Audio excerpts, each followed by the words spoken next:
Good afternoon, everybody. Welcome. It's the 8th of November. This is the meeting of the NHS Lancashire and South Cumbria Integrated Care Board. Welcome to members of the board. Welcome to members of the public who've come to engage in our business today. Thank you for your interest as always. Very welcome. And we have a full and packed agenda today. It's important that no one feels constrained from making a contribution on any of the items, but I'm going to ask everybody to keep very focused on the issues in the core of the paper so that we can progress properly through all of the business. We've had one question from a member of the public pertinent to today's agenda. It's about dental access, and Craig, I think you're going to pick this up when we get into the item itself. Yeah, that's absolutely fine. Thank you. I've had apologies today from Primary Care Partner Member Dr. Jeff Jolliffe, from Mental Health Chief Executive Partner Member Chris Oliver, and from Local Authority Chief Executive Member Angie Ridgewell. Usual rules on declarations of interest. If you feel conflicted at any part of the discussion on any item, please just flag at that point and I'll manage that appropriately. We've got an updated schedule of interests with the papers. I welcome today to the first meeting as a proper member of the board, Aaron Cummins. Partner, we go through, as you'll be aware, the Constitution determines that for the acute Chief Executive Partner member, we go through a process with all the providers in the patch, come together to nominate people for the role. Aaron was nominated for the role with full support of all of the providers. I conducted a very testing and challenging interview with him a couple of days ago, and I'm pleased to confirm his role on the board in succession to Kevin McGee, who's currently sat on a beach in Gibraltar. I also welcome to today's meeting Lee Radford. Lee, welcome, Interim Chief People Officer. He's taken up the role only this week. We note Craig's new job title as Chief Operating Officer, and particularly pleased to welcome all four of the place directors today, Jane, Karen, Louise and Claire, who are here specifically, or most importantly, for item 12, where we talk about place agenda. But if there's other items that you wish to contribute to during the course of the discussion, in fact, why don't you just come and sit here? Be a bit better. No one else's name on those seats. That's better. Right, we've got the minutes of, with two lots of minutes to go through this morning. Our last full meeting was on the 13th of September. Let's deal with those first.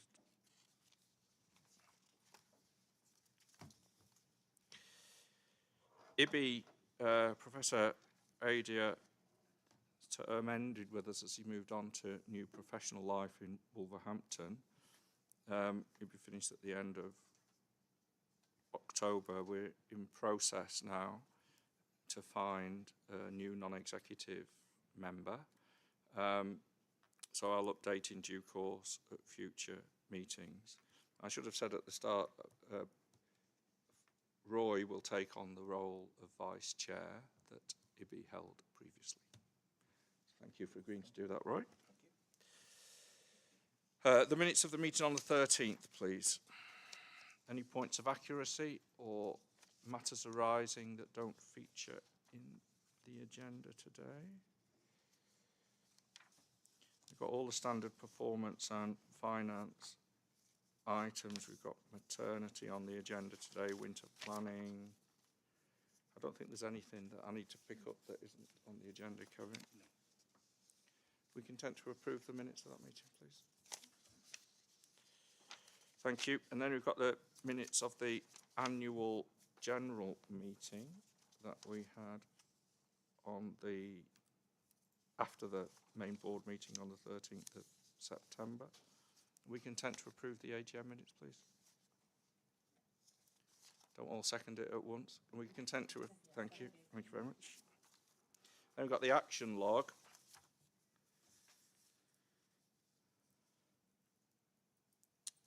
Research and innovation, which we discussed at the last meeting. Sarah, you'll come back to us in a few months. The tobacco-free Lancashire, South Cumbria, David, same timeline. The freedom to speak up, you'll give an updated report in our January meeting. And then we've got the scheme of delegation, which is on today's agenda, Sam, and the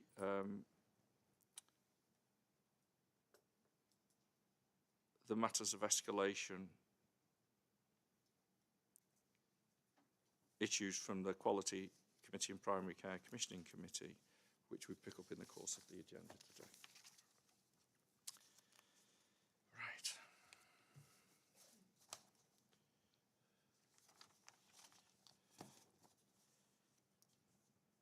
Let's move straight into item 6, report from the Chief Executive. Good afternoon, everyone. I'll start with a quote. It's not in the paper. It's a Swedish proverb. Rough waters are truer tests of leadership. In calm water, every ship has a good captain. I think it describes where we are in the public sector actually very, very well, doesn't it? We're certainly being put to the test now, and the waters have never been as rough. You might have seen some publicity from this report in the HSJ. I just wanted to, the report is correctly quoted there, but the headline is misleading. Nobody's being blamed here. The reality is we face some deep-seated challenges. We've got poor health outcomes at the moment, significant inequalities that are widening, and a major financial deficit. And these problems have been around for decades. And if you look at the underlying drivers of why we spend so much in health and care, a classic area would be the number of 85s we have with multiple long-term conditions. They consume a disproportionately high amount of care and health for good reason. There's just over 40,000 people in that group in Lancashire and South Cumbria. In the next 25 years, that group will double in size. All of that means the current delivery model we have, which is acute-centric, about 62% of our budget is on acutes and 38% on mental health and community. That's not going to be sustainable with the future. So when we get the new hospitals, it's important that we design them for the future health and care system, which will need to be much more community-centric than we currently are. And that's why we're talking about a recovery and transformation program. It's part recovery, but it's also a longer-term reform of the system, and we're trying to do that together. We're trying to balance those two things, thinking about in-year, trying to right-size our budgets for the next couple of years, but also do that longer-term reform with a new health and care model for our system in the future, so that those new hospitals aren't looking backwards, they're looking forwards to that future. Both recovery and transformation are really ambitious change programs in reality. And we as a system have not done anything on this scale in the recent past. We just haven't. So it does require clear leadership. It means our staff need the right support, the tools to do the job going forward, and that really was the theme. And that's as much about hearts and minds and skills and priorities as it is about money, actually. I would argue it's more about those things than it is about money in truth. And I think where we encounter challenges in particular, and Aaron's in the middle of this with some of the cross-cutting projects that you're leading, is where we bring people across the system from different disciplines in trusts where from trusts where they've for the last 2 or 3 decades, they've been told, do your own thing, you're autonomous, don't talk to anyone. So it's quite a big challenge. It's quite a big challenge. Because fundamentally, to do these change projects well, we've got to bring people with us. It is about people at the end of the day, and that's the challenge we face. The other part of the report deals with the likelihood of intervention, David. It's already happening in other systems nearby. In Greater Manchester, they have a team in from NHS England, and in Devon, for example, that's another system that has intervention. We are in discussion with NHSE about that now, and I think we'll probably make a call on it, David, probably in December. Mm-hmm. I thought it was worth mentioning continuing healthcare. We did do a major transfer on the 1st of October, and effectively we've got 250 new staff who joined the ICB, including a large number of new recruits. And that Swedish proverb, I think, describes this area better than any of the other areas. This is a particularly challenging area. Lots of increases in demand, very high inflation on packages. Lots of challenges with our local government partners, but also opportunities, I think, to look at the whole patient experience, if you like, and get it right for the long term as well. I do want to pay tribute to the team. I mean, they are working in extremely challenging circumstances at the moment. They've eliminated the backlog we inherited. They've eliminated the backlog. It was something like 5,000 cases, I think. It's a big number. And they're also pretty damn close to doing assessments timely within 28 days, which is really, really impressive. I don't think any other system in the Northwest is anywhere near that at the moment. So, you know, it's a challenged area, Chair, but I think they've made great progress in a short period of time. Final thing I just mention are the staff awards. We're doing staff awards for the first time. We've had 175 nominations across the organisation, which is a huge number. I'm really proud of that. We've got the awards on the 6th of December. I know all the board directors have been invited. Come along if you can to show support for staff. So I'm happy to answer any questions, Chair. Thank you. Points, questions, observations for Kevin, please. Aaron. Thanks, Chair. It's good to get the clarity, Kevin, I think, from the HSJ article in particular, and I think a lot of conversations the last 24 hours about, I guess, some reflections of where we are as a system. In today's modern environment with WhatsApp and Twitter and things, it follows quite quickly. I would support your reflections of, I think, where we need to go as a system now on that brave decisions, transformation, and putting some pace around what we know the answers to be around clinical transformation and clinical models. I think one of the things we'll need to reflect on is the challenge of the today on the finances and the kind of decision making that it pushes us towards, and what we consider as a board and as a system on, you know, how do we get to those longer term transformation conversations while still trying to resolve problems of today. And full commitment. We talked as a provider group only last night about redoubling the efforts through November and December to see if we can get into a better position for year end that gives us a bit more of that confidence into next year. So yeah, would reflect on the comments you've made and support, I think, the underlying issues that you've highlighted. Thank you, Baron. Very helpful. Just one from me. You make reference in the report to the provider selection regime, and subject to parliamentary scrutiny, this will come along early in the new year. I mean, in the context of what you've said and what Aaron's just said, it feels to me that this should give us an opportunity to be able to work in a more collaborative way without losing the edge of sort of, you know, commissioners and providers. But is that how you expect it to work out, Kevin? It's going to be a good thing for us. I think it's actually one of the benefits of Brexit, the provider selection regime. It will give us more flexibility going forward. I think it's something we should do as a board. I think as one of our board development days. Deborah, I think you are looking at that, building it in so that we fully understand it. I think there's probably a couple of things here. I think there's quite a lot of how we do things round here, where we put more constraints on ourselves than even the previous legislative regime required. So, for example, we do quite a lot of annual contracts, and we don't need to do that. We can have longer-term contracts than that. But it will give us more flexibility, not always to have to competitively test. My gut feel, and we need to go through this in detail, would be I would be a little bit cautious about doing this in areas where there's already quite extensive mixed market of provision.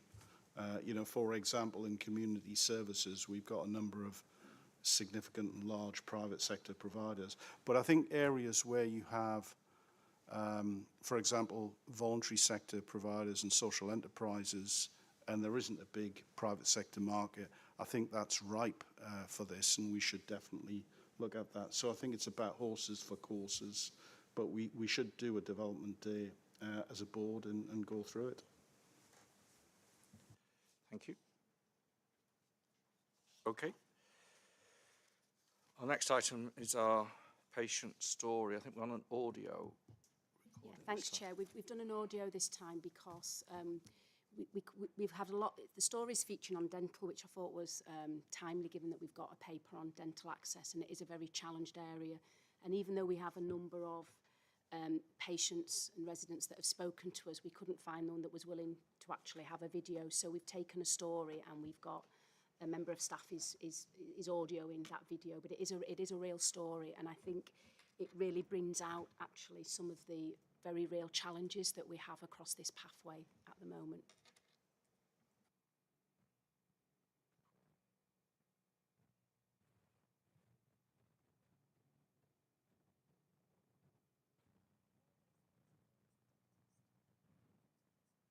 I try to look after my teeth, but as I've got older, I've needed fillings. I don't eat sweets, I eat healthily. I do like the occasional drink, but I'm not a big drinker. I like to think that I've looked after my teeth. I had to have a filling, and because I don't like going to the dentist or having things done to my teeth, the dentist referred me for treatment under sedation. I had this completed under the NHS. But once the filling was done, I started having pain in the tooth at the front of my mouth. I've had lots of checks on this, and the dentist that I did manage to see have told me that the filling was done too close to the nerve and damaged it, which has then affected the tooth. The tooth was so badly affected that it started dying, and this is why it became infected. I had antibiotics for the infection and was told that I needed to have root canal treatment. Like many people, I'm scared of having dental treatment, and I'm not calm. I just get very anxious, so I do need to be sedated. But my dentist told me that this wasn't enough of a reason to be treated under the NHS. They have to prioritise the much more serious cases. So the infection has come back badly twice since then, but I've had to go to a private dentist to get it treated. I didn't have a choice because my gums were inflamed and I had a great deal of swelling in my mouth and face, which was making eating and daily life almost impossible. I couldn't eat easily and I couldn't talk very well. It really did affect my entire life. The private dentist has quoted nearly £4,000 for the root canal treatment. I was also advised, even if I paid this amount of money and had the treatment, it's likely that it won't fix the problem in the long term, and I'm better off having dental implants. But these would cost a lot too. When I asked about dental implants, I was told it isn't unusual these days, and that children and young people are being seen by the dentist with such poor teeth that they're having to have them removed, and having dentures from as young as 12 or 13. I was shocked. I think I was supposed to feel lucky that it was just dental implants for me. The whole experience has been depressing. It's affected my mental health. You want to look your best. You want to be without pain. I've lost my mojo. I never smile these days. And dental pain is my normal. I can't even get a new dentist to see if I can be referred for treatment with sedation because nowhere around me is taking on any patients. The whole situation is just dire. Almost everyone I know either hasn't got a dentist or just doesn't bother because it's too expensive or difficult to get an NHS dentist? Thanks, Chair. Yeah, so I don't want to go into the things that are in the paper later, but just a couple of themes that I thought was really important to highlight that Jane brought out in her story there. So in terms of children, actually oral hygiene is a real concern, and in the Northwest our rates of tooth decay in children under 5 is higher than the England average, and it's often even higher in areas of higher deprivation and other challenges. And it's also, tooth decay is still one of the #1 reasons why children are going into hospital to have teeth removed, and there's absolutely no reason that children's teeth should decay in that way. So it's a real concern for us. And actually on the way in this morning I was listening to the radio, and there was a point on one of the dental charities around cancer risk because people aren't routinely getting their teeth checked. That's often when signs in the mouth of oral cancer are picked up. So there's a growing concern about delayed diagnosis of cancers related to the mouth because of the issues with dentistry. And we've got a complaints report on later, and I review all the complaints on behalf of Kevin. And actually not being able to register with an NHS dentist is I would say now our single biggest source of complaint. So I think it does bring out a real challenge for us. As you'll see in the paper later, this has only recently been transferred over to the ICB, but it's another area that it's been transferred with some fundamental challenges. So I'm happy to take any comments or questions. Thank you. We'll get into the bigger question around access and on the agenda item later, but any immediate responses? Jane, do you talk about dental services in your place with people locally?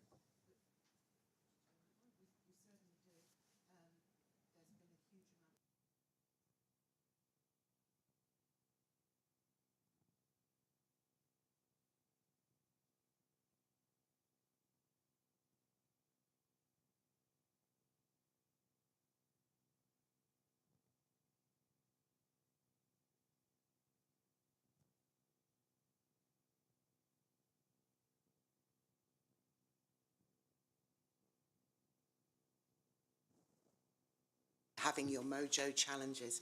Well, I'm really echoey and very northern now. Rather wish you hadn't done that, Mark. But it is a live topic in the South Cumbria places. I'm sure it is across the piece. Just to echo that, really, in terms of Jane's last comments, really, in Blackwell and Darwin, really, we have an oral health improvement strategy, which is a 5-year strategy, and we've improved our dental decay rates for children by 10%, really. And we've been shortlisted for a national award through the Association of Directors of Public Health. So I think the paper later on clearly will demonstrate some of that joint partnership working that is taking place. There's a lot that is actually happening. We need to celebrate that, but clearly there are still some significant challenges that remain in terms of what the paper will actually outline. But I think my point really would be, as part of our mutual endeavours, that we should try to sustain and embed some of our preventative work going forward in terms of our community health services as part of our transformation programme. Thank you. Thanks, that was very helpful. And Jim? Thank you. Just an observation, really. I think we all know people with exactly the same circumstances and experience all the same problems that the person on the audio has. And I know we've got a paper later on, and we are addressing it, and there seems to be a lot of good work going on across the patch. But fundamentally, this seems to be a national issue. And I don't know how we as a board convey that upwards, basically. So it almost feels like we need to be doing what we can do at our level, but equally we need to be stressing the importance of this on a national basis. Yeah, I agree. I mean, there's a sort of headline response to that, which I quote rather than own, which is, yeah, but there's all this money for dental services, but people are underspending it. Is that right? Is this an underspent budget nationally? But sorry, I think that is because people don't want to sign up to this contract, so there's not enough dentists signing up to it because the contract, they're losing money on the contract, basically, which is kind of, it's nonsensical. So yeah, I think there is a national underspending, but it's because basically the dentists who we need to sign up The are not form signing of contract. up. Yeah. Okay. All right, we'll come back to this. Thank you. Welcome, Kath. That's okay. Right, let's go into items for escalation from the committees and their meetings since we last met. Start with the Quality Committee and Sheena, please. Thank you. What I'd like to do in taking the board through the AAA report for the Quality Committee is to actually combine the two meetings that we had together, so rather than do them separately. So you'll note that there's a AAA report from our meeting we had on the 20th of September, as well as one on the 18th of October. What I'd like to do is just to pull through, not everything, but the key things I just wanted to make sure that the board were aware of. And the first of those is around the waiting time for both autistic spectrum disorder and also attention deficit hyperactivity disorder. And those are areas where people do want to understand, both for children and for adults, whether or not they have challenges in these two areas. And it's traditionally been an area where there's been a lack of capacity and also of a recognition of the need to do this. And it's something that I think clearly is a problem, and I know this is a problem probably in every part of the country, and it's something that we are obviously looking at closely at within our ICB. Because of the commissioning of this in the past, what we find ourselves is where we have a greater demand than the capacity that's available. As a consequence, there are long waiting times. The difficulty is the amount of resource that's required to actually put into this to start to address it. And with limited resources, we've had to look at the fact that we have to ask GPs the actual capacity that's left for this for the rest of the year in our ICB is now not available anymore because the demand exceeds that, and so we're asking GPs to go into choose and book for open referrals. It's not a position that any of us would want to be in, but I think it's about trying to make sure that we manage the capacity available. The most important thing in relation to the needs of these groups of people is actually looking at a much more effective pathway and actually thinking about a better way of providing a response to these people's needs. So that's the really kind of important bit about how to take this forward, and that's the work that's in train at the moment, particularly at a national level as well, because I think it's a really important area that needs to be considered carefully about what's the right response to make sure these people get their needs met much more effectively. So that's the first alert I wanted to make the board aware of. The second alert is around Regulation 28 that has been received by the ICB in relation to an incident that happened in one of our accident emergency departments, and it's a system issue, which is why it's come to the ICB rather than it being an individual trust issue.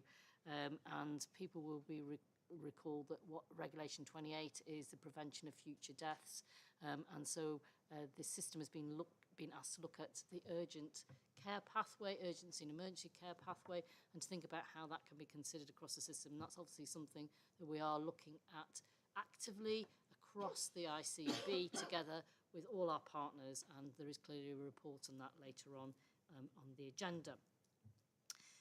The next area I just wanted to highlight, and again it's on the agenda, is around perinatal mortality, and actually 3 of our providers being in the past look at this for this year being outliers. This is something that we've got under very careful review, and you'll see the actions that have been taken again later on in the agenda about that. And as a quality committee, we are keeping a careful review of that and making sure the actions that have been taken are being seen to actually have the improvements that we would want to see. We've noted already through Kevin's report about all age continuing healthcare, but we just want to alert that there is a financial pressure there. However, the new model has now come into operation from the 1st of October, and as Kevin said, there's been a lot of progress already made about some key improvements in that area. We have been considering through the Quality Committee the implementation and oversight of the new Patient Safety Incident Review Framework. And we noted when we considered this at our last meeting that at the moment there isn't really a way of looking at this in the same way for primary care as there are for other parts of healthcare delivery. So some options about how that can be further addressed are being explored. And the final alert area was around safeguarding and in particular children in care reviews. And we're looking at, again, an option appraisals being considered to address some of the issues that there are in that area. So those are the alerts. Thank you. Thank you. A couple of advisors and assures. Very quickly, it's just advising that we have been looking at our Never events, deep dive. We also have been noting that we have been considering how we look as a system about the NHS improvement area. And then against Assure, just wanted to again repeat the bit about the patient safety incident reporting framework, where we have now got assurance that all our providers will be able to implement that in the time that is required. And we have looked at our safeguarding annual report. So those are things I just wanted to pull through particularly. Thank you, Chair. Thank you, Sheena, covering a lot of ground. I'll open up first for any points or questions. I've one or two. Yeah, please, Vicky. It's just a comment stroke plea from myself really in respect of children and young people and the ADHD pathways. And it's just making that observation that when we have those delays there, the impact into the wider SEND system can be really quite significant. So, you know, you have that delay there. It can mean impacting wider assessments, completing education and healthcare plans, pressure into the school system. So the real knock-on effect and ripple out of those delays can be really significant. And of course we do have a very robust inspection regime around SEND, you know, across health and within local government as well. So it's just to raise that really there, that, you know, the ramifications can be quite significant. Thank you, Chair. Thank you. I mean, on this, you talk about the follow-up work on looking at the commissioning of the service. As we get into the plans and priorities for next year, can we specifically focus on this? Yeah, because if I can just add, Chair, because Vicky's exactly right, because actually this is one of the areas that we do have a statutory responsibility to do this. It's not something we commission through a provider. It's our legal responsibility as the ICB to ensure those pathways are followed, and also when we get inspected on SEND, it is a joint inspection, so we get inspected jointly as the health statutory partner, along with, if it was Blackpool, so it would be Vicky and I that would receive the notification from CQC and Ofsted when that inspection hits. So it is a really important area of joint working, but it is one of the areas that I know we've not got any spare additional resource, but actually this should be one of our key priorities because it is one of our statutory duties. Okay, it's clear. Thank you. Any other points?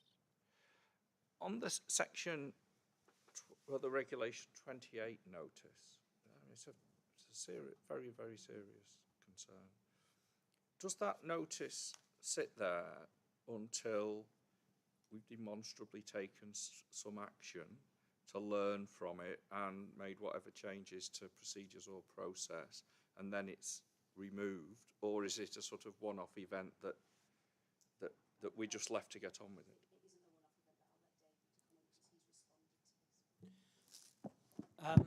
Well, the Regulation 28 notice is, as Sheena's described, is something that's sent out by the coroner to prevent future deaths. And it was sent to the ICB. I think it's probably the first time this is the first time we've received one, because we're a new statutory body. I was the national lead for Regulation 28, and in fact what happens is that it is there for system learning. I mean, the Trust also received a Regulation 28, and in fact typically the coroner sends it to other places, such as the Department of Health, who then send it on to NHS England, and it ends up at Steve Powis' office. And then it goes to the region for them for a response, and then they ask us. So it's not something that sits there in perpetuity. It's something that we simply need to respond to about the actions that have been taken.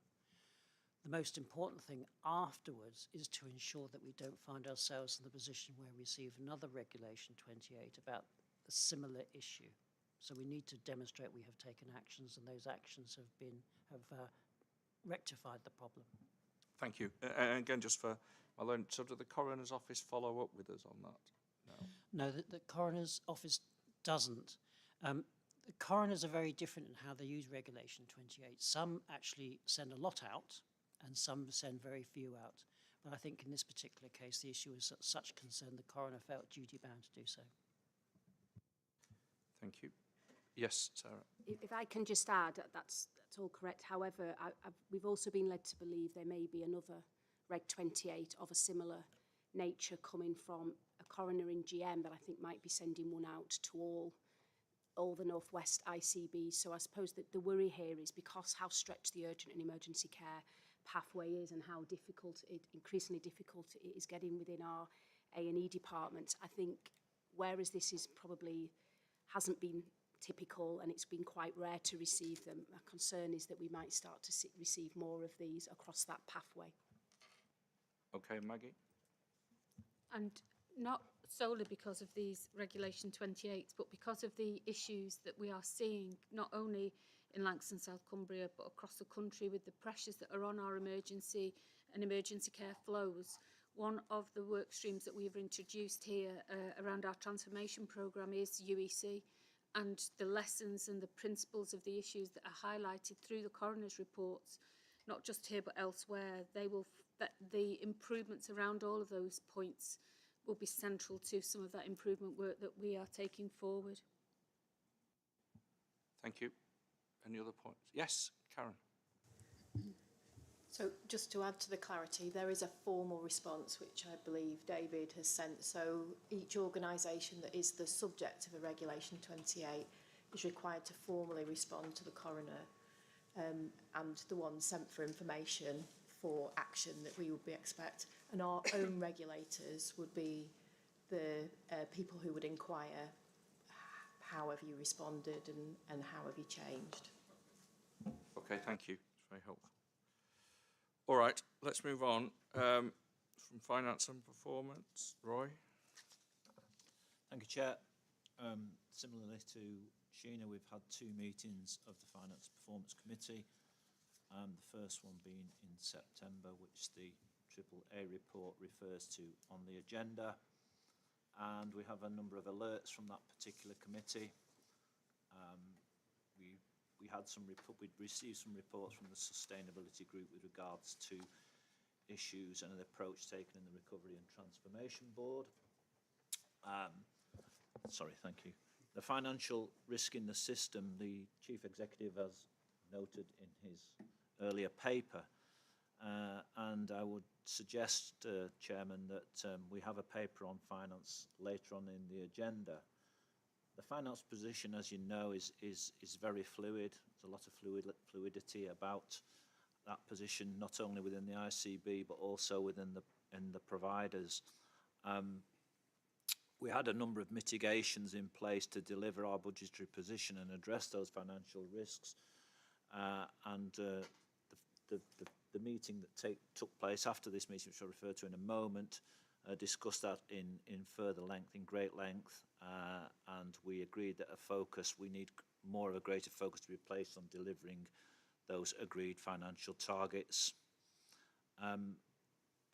One of the alerts that we noted was an increase in the waiting list size, both in elective recovery and in community services.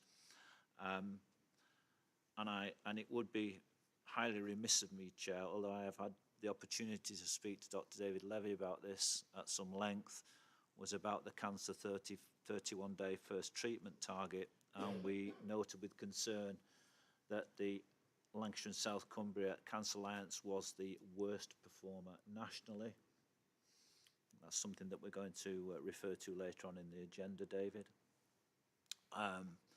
We have a challenging commissioning position, and that continues. We were assured that a developing commissioning model was in place, and we were given some more confidence on the movement with regard to that. So I think we take some some confidence from that. On the advice from the September committee, we agreed to change a risk score on the nationally and locally determined performance standards and targets, and we agreed to change that risk score to 25 to recognise the consequence of the current position. It's very rare, I think, to have a number of 25 in a risk score, but I think there's an impact on outcomes for patients that we couldn't ignore, and there's an increasing number of patients and longer waiting lists. And again, I think it's something that we're going to discuss in further detail in the agenda, Chair. I'll just move us along to the 30th of October meeting. We have two alerts from that, both about finance, the financial position, and the system financial sustainability position. You won't be surprised to hear me talking about those, and again we'll be talking about them further in further detail, but we were concerned at our projected ICB and provider forecasts. We did have a long discussion and agreed a packet of measures to come forward, I think, Chief Executive and Chair, to this meeting. I think we will be looking at a formal report to the December meeting of the ICB board to discuss that in further detail. On the system financial sustainability risk, based on that financial position that I've alluded to, we did request an early review of that risk score, which was, again, that's being considered by the executives, and I think that again will be brought forward to that report at the December meeting. Sheena did refer to neonatal services. It did come originally from the Finance and Performance Committee and was referred to the Quality Committee. And work is continuing in respect of those neonatal services and as Sheena said, perinatal mortality. And a report on those services will be presented to the board in November, which is on the agenda today, as you referred to. I don't want to go into further detail about the financial position, Chairman or Chief Executive. I was thinking of a quote for this, but I'll leave that to the Chief Executive with his encyclopedic knowledge of quotes. And, yeah, I can think of one or two on this financial well, I can position, think of one or two. I was thinking of Dickens' Best of Times and Worst of Times, but there you go. I'm sure the Chief Exec's used that at some stage, but I'll leave it there, Chairman, and open it up. Thank you. Okay, so the financial position and the waiting list position we pick up in the finance and performance report. We can discuss in more depth there. Anything else anyone wishes to pick up out of the report, the AAA report from this committee? Okay, thank you. Let's move on. Debbie. Thanks, Chair. So Public Involvement and Engagement Advisory Committee, or PIAC for short, you've received the minutes from the 6th of September meeting and then also the AAA for the 25th of October meeting. Just a few items just to draw in particular for board's attention. So against the two alert items, there is an alert against dying well. At the board's request, we carried out a deep dive into dying well as a theme. It had been discussed as the result of a patient story at a previous board meeting, and you asked us to review the approach to engagement and involvement and see if there was assurance in place about how that was working relating back to our ambitions and priorities. So we're able to offer that assurance. We had a fantastic presentation and overview about how we were delivering against this as a national priority as a system through the ICP and also the ICB's contribution to it. We have recommended that the ICB's Finance and Performance Committee receive an update as well, because there were some challenges around the deliverability of the ambition as a result of financial constraints and funding and a direct link to performance. So we felt it appropriate to ask F&P to pick it up, so it will be picked up. The other alert was around the Public and Community Insights report. So we've got complaints, the annual report on the agenda today under item 17. So it's just linking through to that to say that we did look at the complaints and the increase in volume of complaints that will be picked up as part of the later agenda item. And what we have agreed is that the committee will receive a deep dive jointly delivered by the ICB and NHSE at the next PIAC meeting to understand that better. and will then obviously feed back and link closely with Quality Committee as there is a patient quality dynamic against that, so it's critical we cover that in both committees. The other ones, just to quickly mention, under advised the place-based showcase focused on Blackpool. So in PIAC, what we've done is at each agenda and meeting, we're including a showcase so that we can hear updates and insight from place-based partners about how they're working with people, communities, and strategy is being implemented in place, hear best practice, but also encourage and support how it's being delivered in a place. And we had a fantastic update from Blackpool with some real richness about the delivery and how those priorities on a place footprint are being worked through, informed by, supported by, delivered with people and communities. And it's something that we'll continue to do so that we can get closer to that delivery in places, but we can also support sharing of best practice and also escalate anything that we need to think about on a system footing. The final one to mention on the next page is the Winter Communications and Engagement Strategy and Plan. So following its agreement at the ICB board, we had a review and a close look at the engagement and involvement support in place to help the delivery of that. So we did have assurance, but we've made some specific recommendations about strengthening the approach in terms of its reach into priority and hard to reach groups. And we're also encouraging and supporting stronger links around that engagement and involvement, working with voluntary community and faith sectors, and also linking into primary care, just so that we can maximise the approach.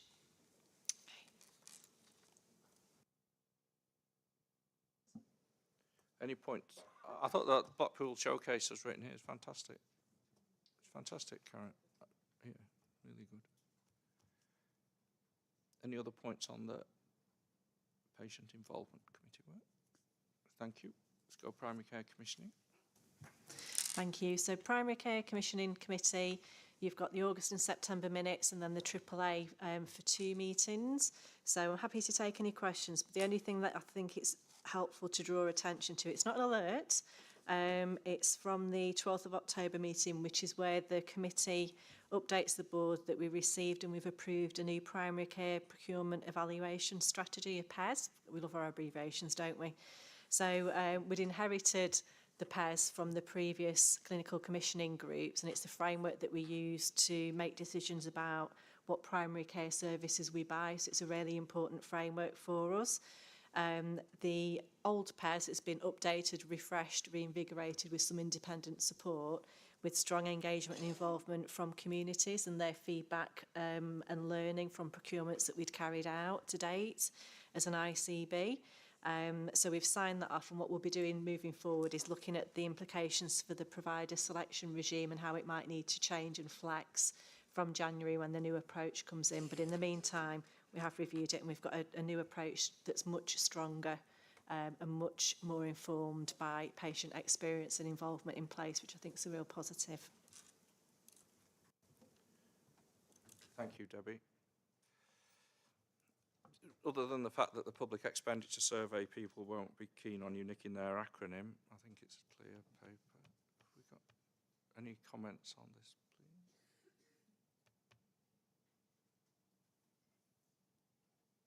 Thank you very much. Good.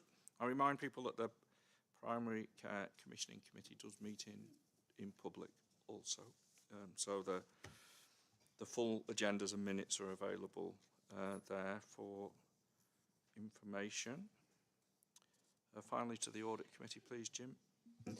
Thank you. I'll just pick out 3 issues if I could. First one is emerging from one of the internal audit reports that we received. There is work needed to update the ICB's disaster recovery and business continuity plan. That's underway. We should be getting feedback on that at the Audit Committee in 2 weeks' time. The second thing is to say that we got an encouraging progress report on the ICB's risk management systems and processes, and we'll see some of that under the board assurance framework as part of today's meeting. It's not perfect, but it's in a much better place than it has been since the organisation was set up. And the final thing is to mention it was a relief to see that the final annual auditor reports were very much in line with the drafts we discussed at the extraordinary board meeting in June. So there was no new concerns that arose from that. Thanks, Jim.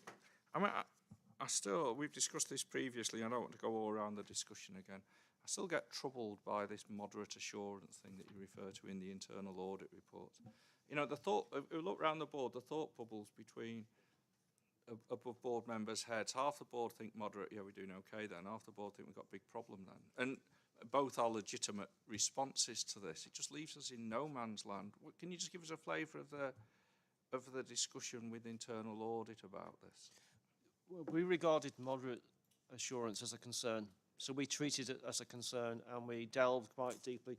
I think it does say at one point, certainly in the minutes, it mentions that we expressed surprise that one of the reports we received was categorised as moderate, and we thought it was more serious than that. So we looked into all the reports, discussed them with the internal audit team. So yeah, we did regard it as pretty serious. What we don't do for moderate assurances is ask the lead executive to come to the committee and explain what's going on, what's being done to address the issues and so on. But we were very adamant that the recommendations outlined in the report need to be progressed rapidly. And in respect of one of the items, that is very much, it was on our action list from that particular meeting, and it'll be being picked up at the next meeting. So we do take it seriously. Yeah, I'm sure. I just think it's just hard to get underneath how we move from moderate to a higher level of assurance. Any questions for the chair of the audit committee? Okay, thank you. That's good. Huge amount of work going on in the committees. We couldn't possibly do at the board, and I thank all the committee chairs and members for their ongoing work in like this. I think we're getting into a good rhythm. The discussion from audit leads us nicely into the board assurance framework paper. Sam? Thank you, Chair. So in the papers is the board assurance framework update, and as Jim has said, this has been developing all year. So at the end of last year, the auditors did flag this as something that had only been in part way through the year last year, and that is a key recommendation in our external audit report from last year. So it's really good to see that this is being developed and embedded, and the risk management processes have really sort of moved on since the last report in July. The systems of risk management, they're designed to ensure good assessment and reporting of risks, and what the board assurance framework does is map those to our strategic objectives. So those objectives to deliver the strategy.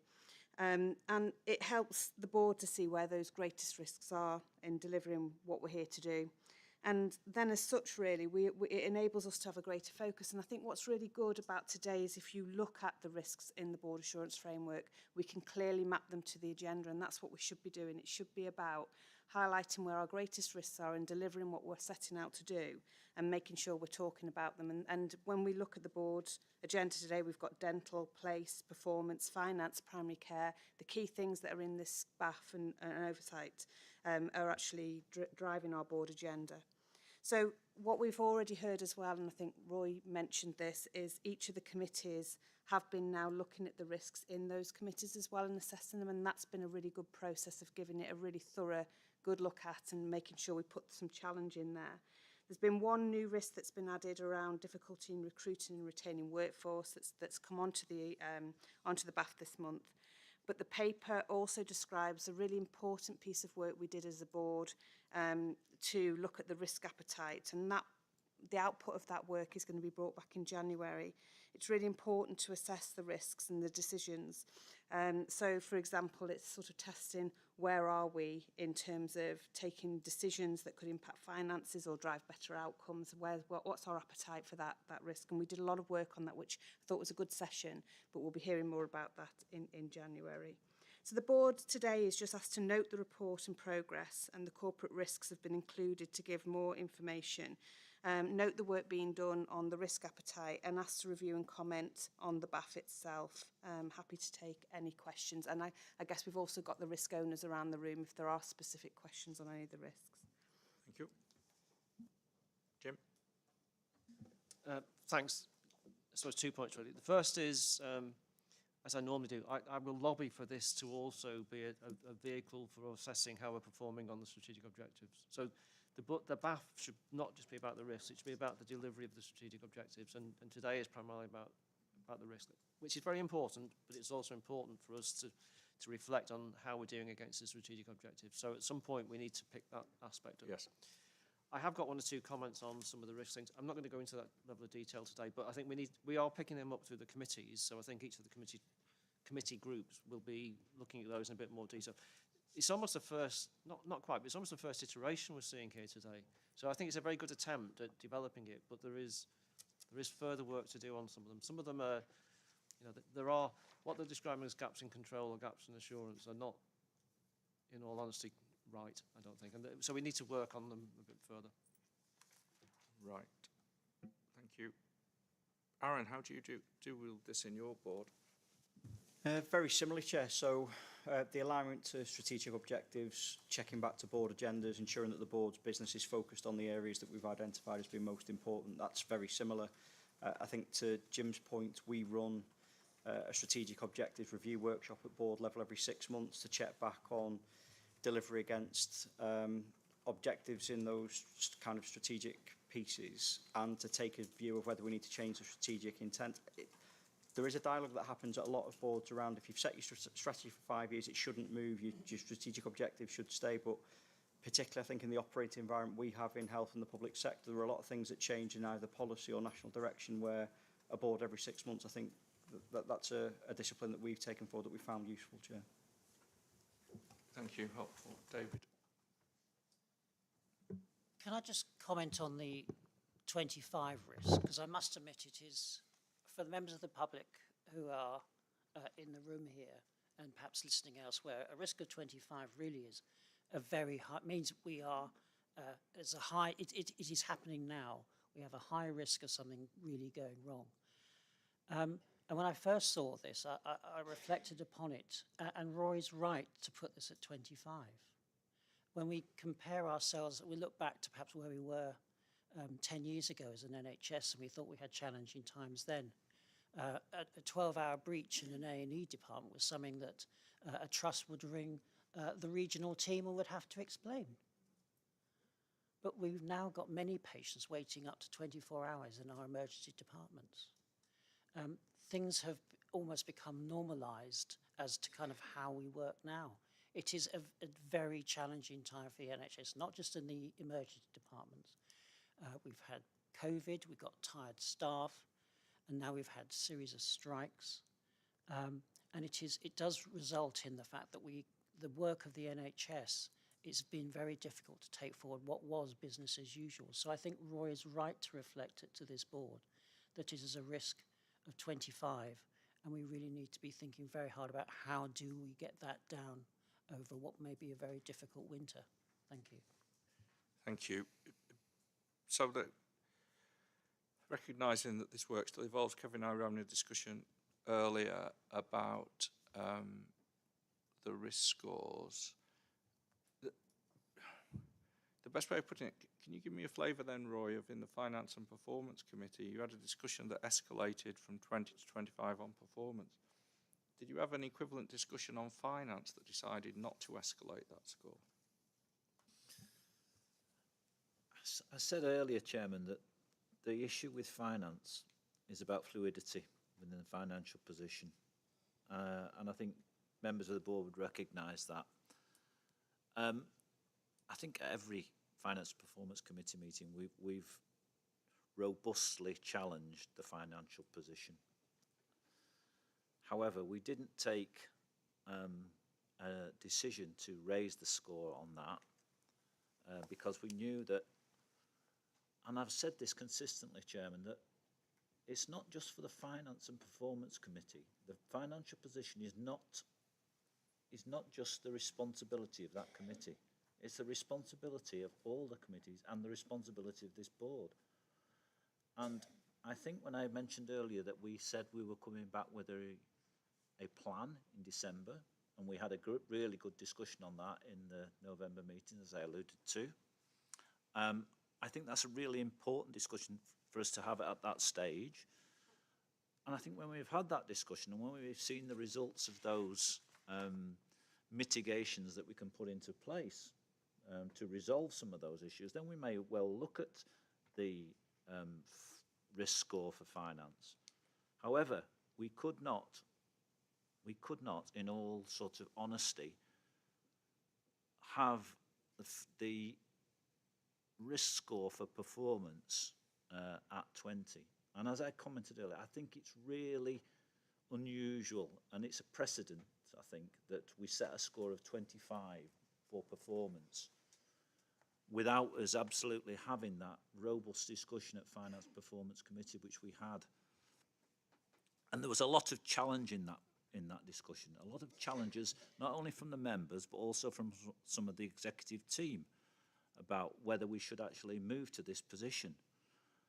However, David is right in what he says. We are in a really difficult position in terms of performance, and we'll hear about it again later on. He's mentioned overcrowded A&E departments. Our performance against the National Oversight Framework, I think, is not great. I think we know. So I've never been in a position in my years in the NHS where we've had to move to a 25 for a score for something like this. I never have. So we found it difficult. We found it, I think, important to reflect and provide the board with the concern and the warning, I think, that we are in this position. I would like to actually pay tribute, and David's mentioned it, to pay tribute to the staff in our organisations. I think they are doing an absolutely fantastic job under the most tremendous pressure that is continuing pressure, and that our staff in our organisation as well are performing to that extent. So, we can't move away from performance, but with the staff performing at that rate. Now, there's some issues in here about whether you cannot inextricably take away finance from performance, because some of those issues are related to escalation wards. They're about locum members of staff that trusts are having to employ to cover some of those difficulties that they're encountering. So it wasn't taken lightly, Chairman, but I think it's something that we all need as a board to reflect on and keep at the top of our agenda. Thank you. Yeah, thanks, Roy. I'm not suggesting that you shouldn't have gone through what you've gone through and that the score's wrong. I'm just trying to understand how we get consistency across the different risks and where they get set. Got Maggie, Kevin, Sam. Thanks, David. And I think you've touched on it actually, what the point I wanted to raise, which is I don't dispute the findings of our committee and the score that's been applied. But I think what's confusing both for our community and for the broader NHS is our score compared to other people's score with the same set of metrics seems somewhat higher. So I've had a number of colleagues outside of our system who've said to me, oh, what's gone wrong? Have you had multiple SIs, which indicates that you've had a significant deterioration in patient safety? And of course, I've been able to say, no, that's not the case, but it is the fact that this is probably a consistent risk and one that has not improved over a number of months. But I think that's the point, really. It's not, and a colleague did say to me from the regional team about, well, why is your finance not scored as high? And I think we have to be able to articulate that more broadly, and it's been interesting to hear Roy's explanation of that. But I think for our public, I don't think what we're saying is the risk is any higher if you live in Lancashire and South Cumbria than it is in areas where that risk is at 20 or below. Yeah, I agree. Well, I mean, the purpose of this is to inform the board about relative risk and what we should focus on. It's not about external comparison at all. The consistency has to be internal to us. If other people in other places score it differently, that's... Kevin, sorry. Yeah, brave chief exec takes a different view to the medical director, but I'm going to be brave today. I struggle with this a little bit, and I totally get the new normal that David was talking about, I think we are nationally facing much tougher circumstances for obvious reasons. But I mean, we were sitting in we have a quarterly regional assurance process with NHS England, and our performance is above average and good on most counts of the key metrics. For our handovers, we're either marginally below the 76% target or marginally above it each month. Nationally, it's in the low 70s. We're around 76. Ambulance response rates on category 2, 30 minutes, we're about achieving that. Most regions are well below that. Waiting lists definitely affected by industrial action for sure. We're performing well above average in that space. Theatre utilisation above average again. Elective recovery doing well and improving. Oversight framework, it's definitely not where we need to be, but it has improved because UHMB has moved to soft 3 rather. Aaron's ambition is to get to soft 2 very quickly, by the way. Say you're moving quickly now. And I wonder whether, and it's something maybe the committee could think about as a way forward, is whether we, rather than have this as a broad area around performance, we maybe break it down. Totally get where your concerns around cancer, for example, although even that's improving on some areas, but we're below average significantly there, but we're starting to make some progress. I get that. But I wonder whether we should break it down into the performance areas, and that might actually be more helpful, Roy, in terms of highlighting some of the issues which definitely need attention. But, you know, we're getting feedback from the regions saying, actually, you're a good performer in most of these areas. But isn't that, again, I come back to the scope and purpose of this, isn't the very fact that the way it's been scored has opened up the debate that we're just now starting to have the purpose of it? Yeah. So you teeing us up very nicely for the performance discussion, Kevin, that comes along. Yeah. But before we do that, Sam. Yeah, thank you. And I think it's been a really good discussion and a good challenge, because I think it shows where we are, and it's a developing process. But actually, how do we ensure that consistency internally when we're looking at it? And we will give some thought to that, because it's here now. We're looking at those scores outside of committees where we're looking at that.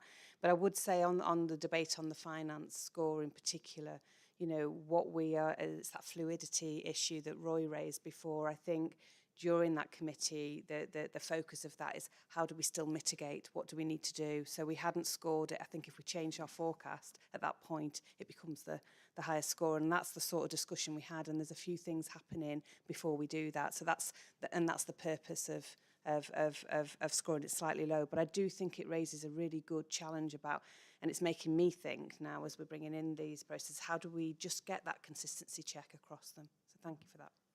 Thank you. And the point that Jim makes about progress on strategic objectives, I think we're getting part way along that road, and that's for us also to think about on future reports on this. But it's very good. I like the heat maps. I don't like what they tell us, but I like the formatting of the heat map approach. It's good. Last word, Debbie. Thanks, Chair. I think that's a really helpful discussion around consistency, and it's only when it comes back to the board that you can sort of test your thinking, can't you, in committees, and ask yourself if it's serving the purpose that we want it to.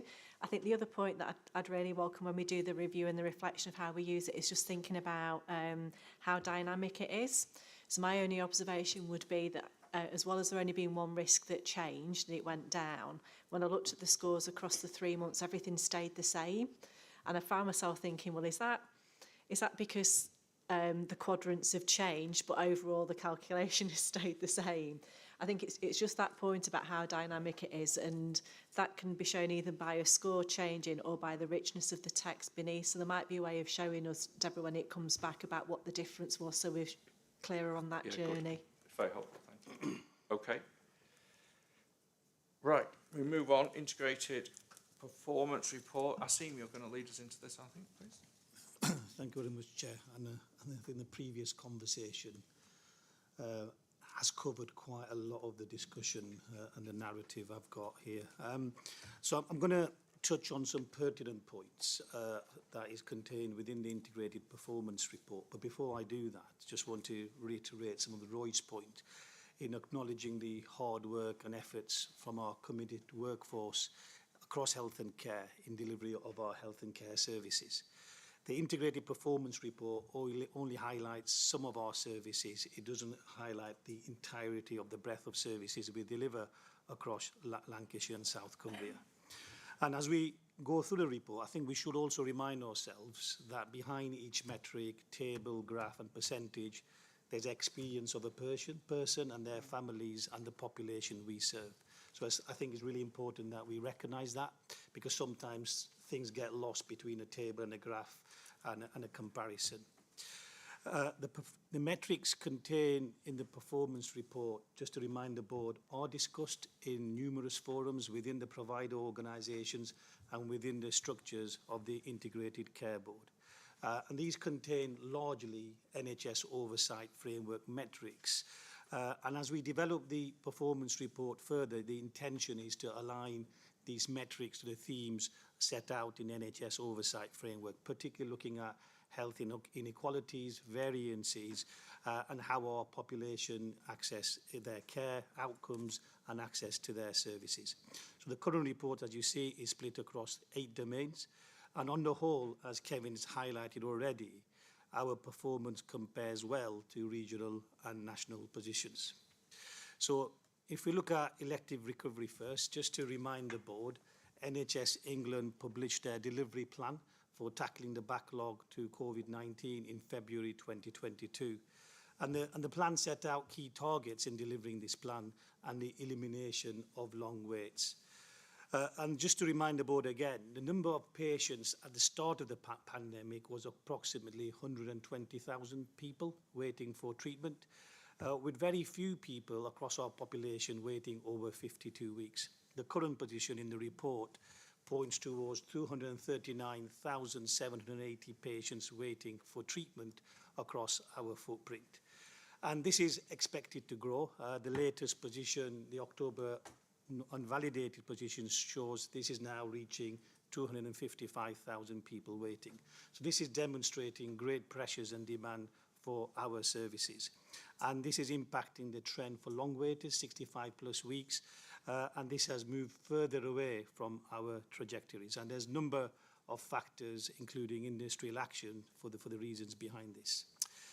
And as the trend for long waiters increase, it becomes more important as ever that we make sure these patients are kept safe. And each of our provider organisations undertake a risk assessment for the longest waiters, and many of our providers also provide waiting well information and advice specific to specific conditions. So this becomes more important as these waiting lists increase. The waiting list numbers show an increasing pressure and demand for services, which reflects the national position. And there are some services which we can go into a breakdown which are affected more than others. But saying all of that, in terms of our recovery actions and our response to the waiting list, what our data also tells us that our activity and our response, we perform really well. So this includes theatre utilisation. We are the 5th best performing nationally. And we also perform really well above national and regional averages for activity relating to day case procedures. And the same could be said about patient-initiated follow-up. So the waiting lists are increasing, but the activity and the responses to the elective recovery, our performance bears well when we compare to regional and national averages. Before moving on from elective recovery, there is an increasing expectation nationally and a right expectation where we need to analyse our waiting list data according to health inequality outcomes and relevant characteristics, including deprivation, ethnicity, learning disability. And as we all recognise, this is important as health inequalities and poor outcomes for vulnerable people has worsened during the pandemics. And as we saw in the board development session, we have started now looking at our waiting list by these different characteristics and then appropriate responses to that. Quickly moving on then, in terms of diagnostics, just to remind the board, this is really critical for better patient outcomes, early detection of illness, and also plays a pivotal role in prevention. And before the pandemic, we were largely meeting the target of 95% of people having their diagnostic tests within the 6 weeks. Since the start of the pandemic, this has dropped to an average of 70%, which we have been performing consistently around that average. But it must be said that the last month we did see a significant fall, especially in our Lancashire teaching hospital. Nevertheless, the ICB performance, if you compare to regional and national performance, continues to be above that average. University Hospital of Morecambe Bay's performance remains really strong in this area and has continuously met the 95% target since the start of the calendar year. Cancer waiting times are really important in offering clear expectations on how long people being urgently referred for suspected cancer wait and to see a specialist. And there are a number of targets here, so, and I think they need a bit of explanation, especially the faster diagnosis standard. So this was introduced in last May, and this standard was about assessing the time for diagnosis, the test, and to get a diagnosis or to rule out cancer. And this needs to be all done within 28 days. University Hospital of Morecambe Bay, East Lancashire have met this faster diagnosis standard in this reporting period, and we are around the upper quartile in this standard. But in relation to the 62-day referral to treatment standard and 31-day decision to treat standard, as we already discussed, these are not being met by any of our providers, and especially the 31-day decision to treat standard, we are in the lower quartile of performance. So, but there's a lot of work happening in this space to improve performance. Urgent and emergency care, I'm not going to spend too much time on that because we've already had the discussions around ambulance handover. There is big variation. If you compare sort of Lancashire Teaching Hospital to Blackpool Teaching Hospitals, there's 40.94% above the 30-minute wait. So there's a huge variation across our hospitals there. But we relatively perform well in terms of the Category 2 responses, and our non-medical criteria to reside is again performing really well compared to the regional and national positions. Finally, the area I want to highlight, because this probably is not contained in any other part of our agenda today, is mental health, and specifically out-of-area placements. And to remind the board, there's a long-term commitment nationally and regionally to improve accessibility and quality of our mental health services. And this includes the elimination of our out-of-area placements. And this is really important because this has a detrimental impact on individuals and their families when they are so distant from their families and they have not got their support network. So absolutely right that we are doing everything we can to eliminate out-of-area placements. But what we can see in the report, Lancashire and South Cumbria Foundation Trusts are not currently meeting their trajectory, and there are a number of factors here: industrial action, acuity of our patients. But as you can see, the detail in the report, there are a number of plans in place, including the increasing of beds within our mental health bed estate. So in the interest of time, I'll pause there and I will invite my executive colleagues to support any questions in relation to their respective portfolios. Thank you. Thanks, Asim. Very good. Sarah first, please. Yeah, thanks, Chair. Thanks, Asim. Good report. I was just reflecting, actually, on Section 9. I was sat here listening to you and reflecting on the whole meeting, particularly the financial challenge and the comments in the Chief Exec report about the need to significantly transform, which is right. But actually, if you look at Section 9, which is talking about long-term plan ambitions around preventing stroke and cardiovascular disease prevention, actually, if we did the health economics on that, if we actually diagnosed everybody with hypertension and treated them, there would be not only a significant benefit to individuals and a mortality and morbidity benefit, but I would imagine the cost savings for the whole system would actually be really significant. And reading that part of the report, I feel a little bit some of the language, maybe we're not ambitious enough, because we almost say, well, only having 73% of who we expect to have high blood pressure diagnosed, that's okay because it's in line with the national average. But actually, 30% of people undiagnosed that we would expect to have hypertension is not okay, really, is it? And particularly not in 2023 when diagnosing hypertension and trying to treat it as being a target for as long as I've been nursing. So I suppose my question, it's a comment, but my question is, I don't know where or who this really gets that deep dive, because it's under primary care, it's not just a primary care challenge. The other thing that really worries me is 9.13, and we still in these reports allude to the fact, because that's an average across the whole system. So of course what we will have is pockets of our system where only 20% are diagnosed and treated. So I suppose I'm flagging it as we pay a lot of attention to cancer, to elective waiting times, to mental health. But actually cardiovascular disease is really, really high in this region. And actually diagnosing and treating the risk factors for cardiovascular disease and stroke and heart attack, etc., is not actually very difficult to do. So for me, and the ambition that we'll get to the national targets by 2029, that's 6 more years of a potential high cost, both in terms of lives potentially saved, but also in terms of the economic costs. So I just think it would be good to see us pay a bit more attention to some of those things at some point, or which committees, or who's doing that really is my question. Thank you. We'll collect some of our, got Abdul and David. Thank you, Chairman, really. Just to follow on really from Sarah's point, really, in terms of actually informing and updating the board, Public Health has actually been working with our primary care colleagues together with the ICB in relation to, with our population health colleagues in particular, around CVD prevention and hypertension. So there has been a workshop actually held on the 25th of September around healthy hearts, looking at the whole spectrum of the pathway, really from early detection, prevention work, all the way up to treatment. And some of those recommendations really is part of our overall population health and public health work programme. And it feeds into some of the work really that David actually chairs through the Prevention and Health Inequality Steering Group of the ICB. So it sits really within both the population health and public health priorities within the collaborative. Thanks, Abdul. Very helpful. David, please.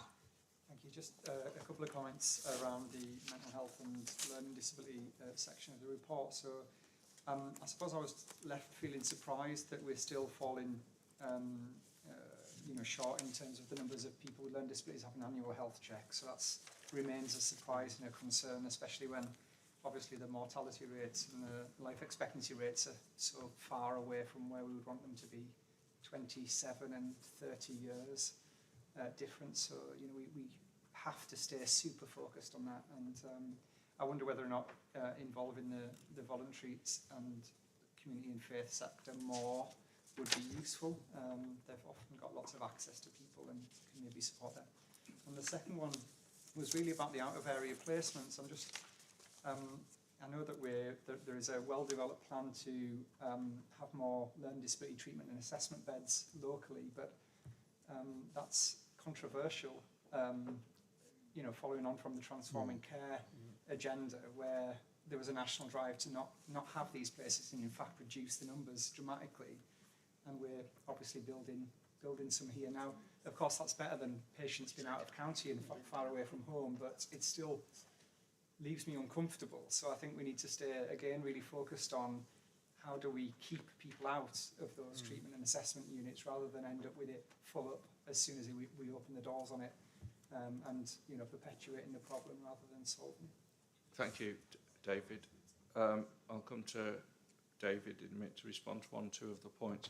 But both your points are very well made, in particular the health checks for learning disability patients. Was subject of a very early discussion at one of our first board meetings. I share your frustration that it's something that we focused on at that time that we haven't been able to move on. David. And at that meeting, we discussed the fact the national target is 75% and is reset to 0 every April. So if we'd actually measured it on the 1st of April, the ICB score would have been 0%, as would every other ICB in the country. So what you have is a figure from August, which says 20% of them have been undertaken so far, after a period of 3 months. What we have seen in the past, and we have discussed, is that a lot of the practices backload this work into Q4.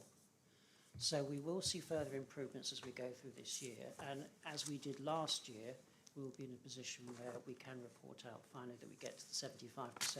It may take a bit of nudging to ensure that our primary care colleagues do that, but 20% by August is worth noting, but I don't think it's something that we need to worry about quite yet. It does beg the question about why people don't do all this till Q4. It's something that we can look into. But Kevin? Just coming back on out-of-area placements, I mean, completely agree with Asim. We are off trajectory, and it's obviously very, very important that we get people back into the patch for all the reasons that David covered earlier.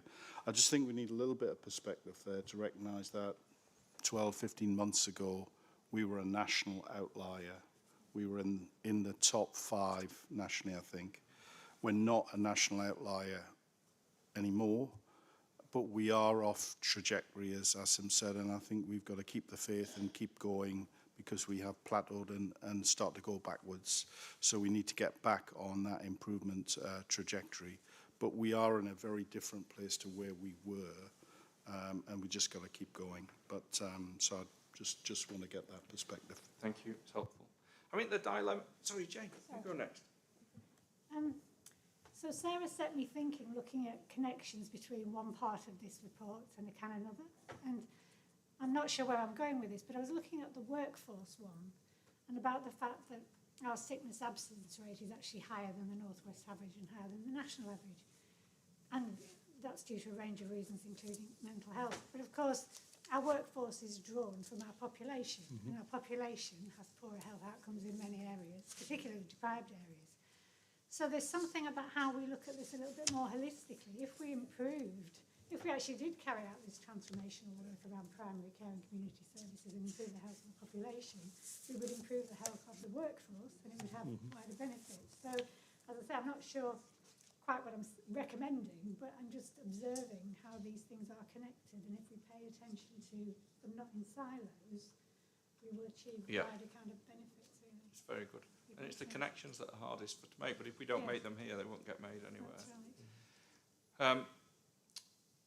The dilemma we have with the... So I suppose this brings together quite a lot of what we might reflect in play. So I've had 3 conversations this morning, one around hypertension and looking at our specific data for our place in relation to where we would focus. So we've been talking about this for a long time. Actually, we need to start to focus on where we can really make a difference. The second conversation was around mental health and access to talking therapies, and how do we really focus on the needs of our specific population, our older adults, our black and minority ethnic, male and female.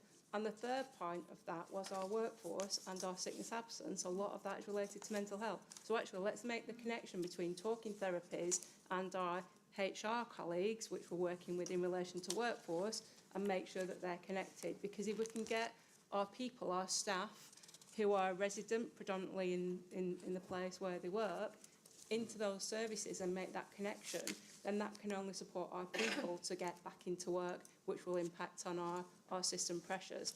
So I think we need to think about stratifying this across Lancashire and South Cumbria, but also actually across each of our places, because we'll know in each, or someone will know in each of our places, what the key issues are and how we can resolve those, which some of that cannot be done on a footprint of 1.5 million. It's got to be done on a really tiny micro level, and I think we're starting to do that with different things across our places, but let's pull that together, because if we can support our workforce to improve their well-being, then that's got to impact on our residents who are accessing services, but also our people who are delivering them. Thank you. Good. We're getting a good tee up now for the place discussion. And Karen?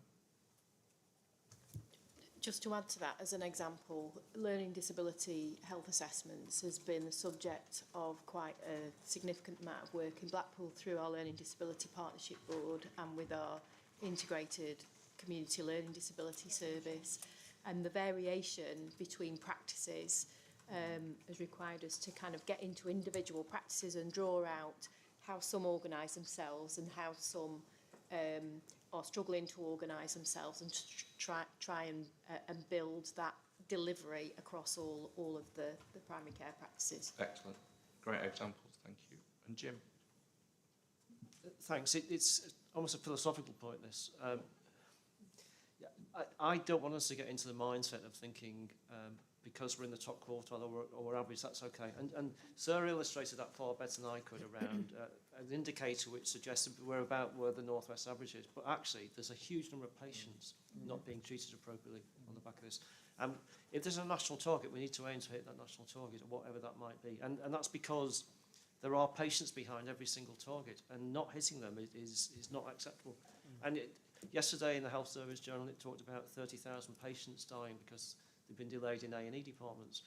We're 1.5% roughly of the population, I think. That's 450 people on our patch who are dying probably unnecessarily in an A&E department. That is catastrophic under any terms, and that's part of the reason why 25 was the figure for the performance. That there are catastrophic things happening, hence the assessment of the consequences as a 5, likelihood 5, 25 is the indicator. So I don't think, yes, it's helpful to know that we're not kind of failing as badly as some people, but we need to be hitting the targets and not just accepting almost to be average. That isn't good enough, I don't think. No, I don't think that's what we're saying, Jim. I think the context of where we are compared to others is relevant for our discussions. However, it's not intended to give comfort to the 2,000 odd people who've been waiting 15 months for their operation. And our dilemma is that we have to take a system view and look at where we sit in the broader context and what the trends underneath the numbers are, but balance that with the fact that we don't lose sight of the harm that delay can cause and everything that goes with unnecessarily long waits for individual people. Tracy, please. Is that on? Yeah. Thank you.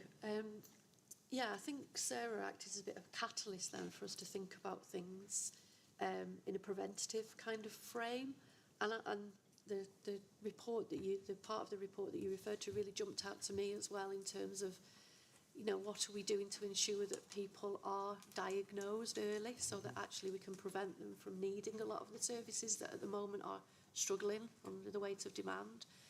And I think just thinking about some of the other discussions earlier as well around kind of our appetite for risk, are we missing some opportunities here because we're kind of locked into a recovery sense of trying to be in the here and now? And I think some of the discussions that we've been having over the time I've been sitting around this table, I've got a little bit lost, I think, in terms of we're focusing on recovering in a system that is struggling, and there's no doubt about it. And I think, you know, we've talked about the pressures that are on staff and right across our workforce. So I'm talking about the people who work in the VCFSE sector as much as I'm talking about people in the NHS and in local authorities. But I'm just wondering, have we missed some opportunities here to think about how we're preventing things happening whilst we're trying to recover within this system? And I know that's a huge, big question, but I think I remember our discussions last November about winter pressures and moving some of the resource into some of the preventative work. I don't feel that we've kind of done that, and I think some of the discussions we've had today are a result of us not doing that. Yeah, thank you. Agreed.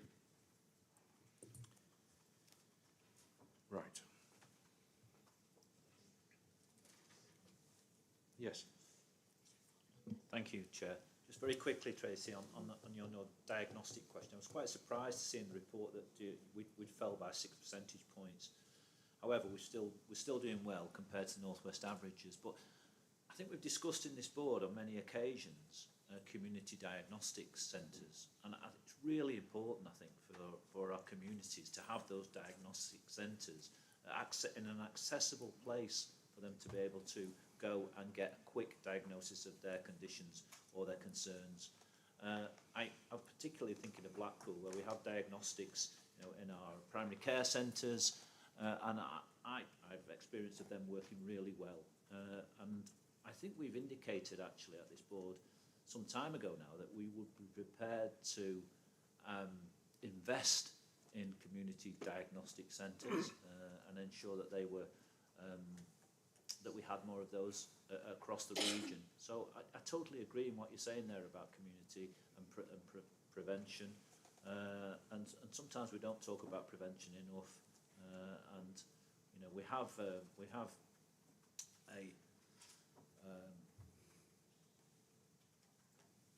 we have our primary care colleagues here, but we also have our public health colleagues here as well. And I think public health and prevention, clearly, I think we need to have more discussion about that. And I think we're going to perhaps have a little bit of discussion about that in our later discussions about what is going on in the places. But I agree with the diagnostics issues that you've mentioned. Thank you. Thanks, Roy. Okay. Not for discussion now. One of the things I want to pick up is, look, we can see there's, as Asim said, there's more people waiting. That's a big problem in terms of length of wait down the line for us. We can see that the number of long waiters is going up in some of the areas. I think next time we come together here, it would be good to get the commissioning perspective on that. So the extent to which we're taking, are we looking for alternative providers that people might be happy to go to, where they could be seen more quickly? This is where the context that Kevin sits about overall performance maybe isn't, but are we being as active as we can as commissioner with provider colleagues about taking responsibility for getting people to access the service as quickly as possible, as opposed to just contracting with a trust and saying it's your problem now? That's the discussion I'd like us to get into next time, David. I know you said it's for next time, but can I just share with you perhaps a few things that are happening with cancer, because you're right. We've got patients, we have approximately 2,000 patients who are referred every week on the 2-week wait pathway. We have 800 cancers diagnosed. And we need to ensure that we design the pathways as well as possible with the resources we have. And what we've been doing through the Cancer Alliance recently is looking at how we can use the workforce we have as well as possible to ensure that we've got the right people doing the right thing along the pathways. So, for example, we've got people now don't come to an outpatient clinic first of all. They go to diagnostics, they then go through a protocol, and that can be undertaken by a specialist nurse. So we've got a number of protocols and pathways now followed by specialist nurses. It's happening at Morecambe Bay, for example. It's happening elsewhere. And what we're not doing that way is we're not using the doctors to do the stuff that others can do, and then we're actually creating surgical capacity so we can use that to try and tackle some of the challenges with 31 days. But you're right, we need to bring something much more detailed back to you. Yes, please. Okay, thank you. It's very helpful, David. Okay. Lots of follow-up from there, and this story will continue at the board. We're now going to have a short break. I've learnt to read the body language of a number of people around this committee and know that we now need to have a short break. It needs to be short. Now, as colleagues know, every clock in this building tells a different time. Every clock tells a different time. So that is the master clock now for us determining the break, and it would be great if people could sit back down, please, by 10 to. Thank you very much.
Thank you, everybody, for being so prompt coming back.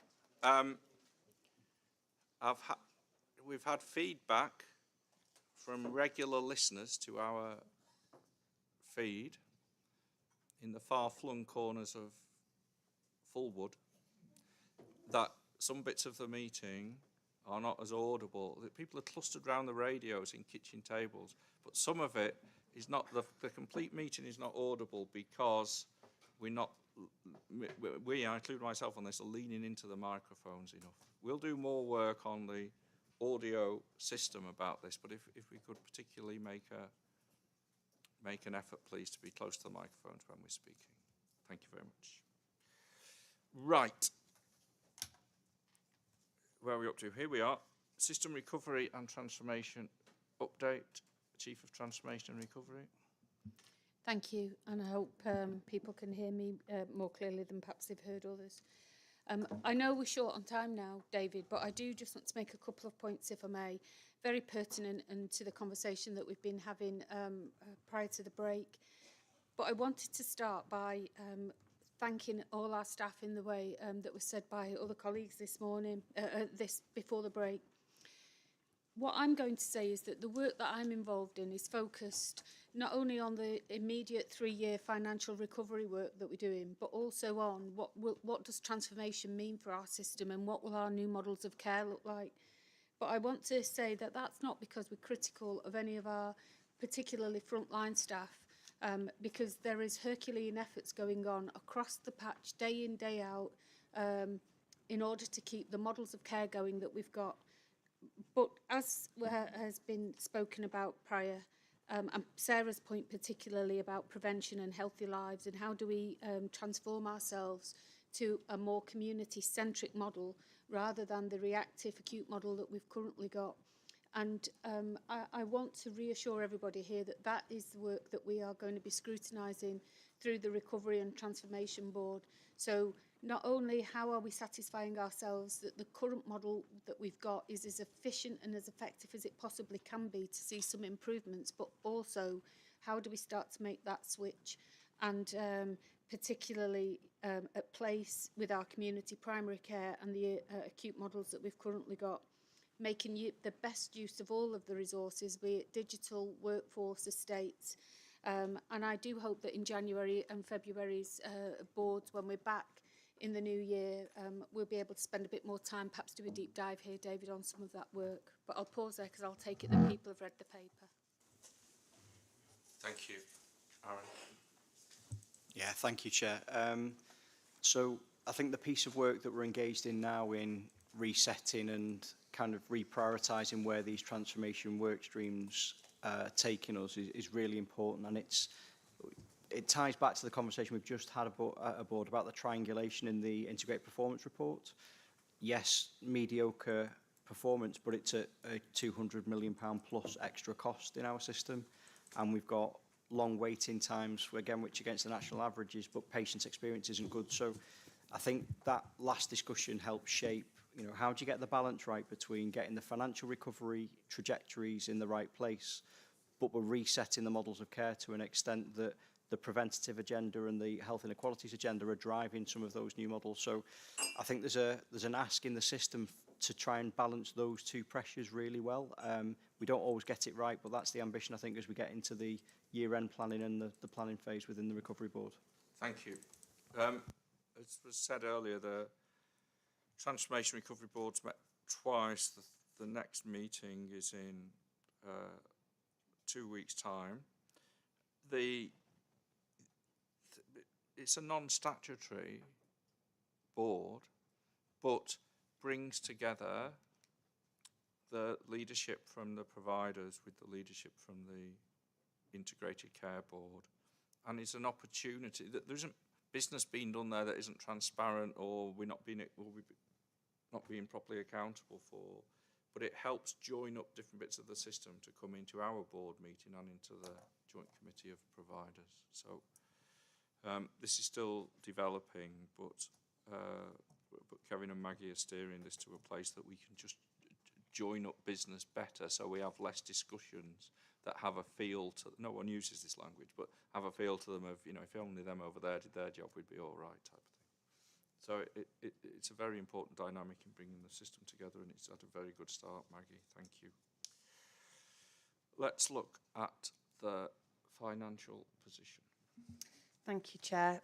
Hopefully you can hear me. And I think sort of following on from that, you know, often we think about money versus quality, and actually what those programmes are doing is saying actually quality will drive the money, because by doing the right things, reducing agency, you know, reducing sickness that we had talked about before, increasing prevention and, you know, reducing duplication and waste, is actually all great for quality too, but we've just got to get things lined up in the right way. So it's a very challenging position, and I know the board will remember that, you know, we're halfway through the year now, but when we entered into the beginning of the year, we had a very, very ambitious savings target.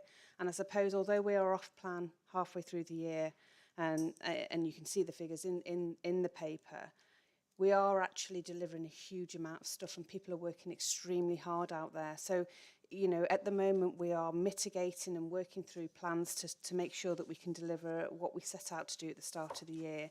And we had 172 million of savings plans across the ICB and 190 SIP plans across 190 million SIP plans. It's 5%, which has never been done before across providers.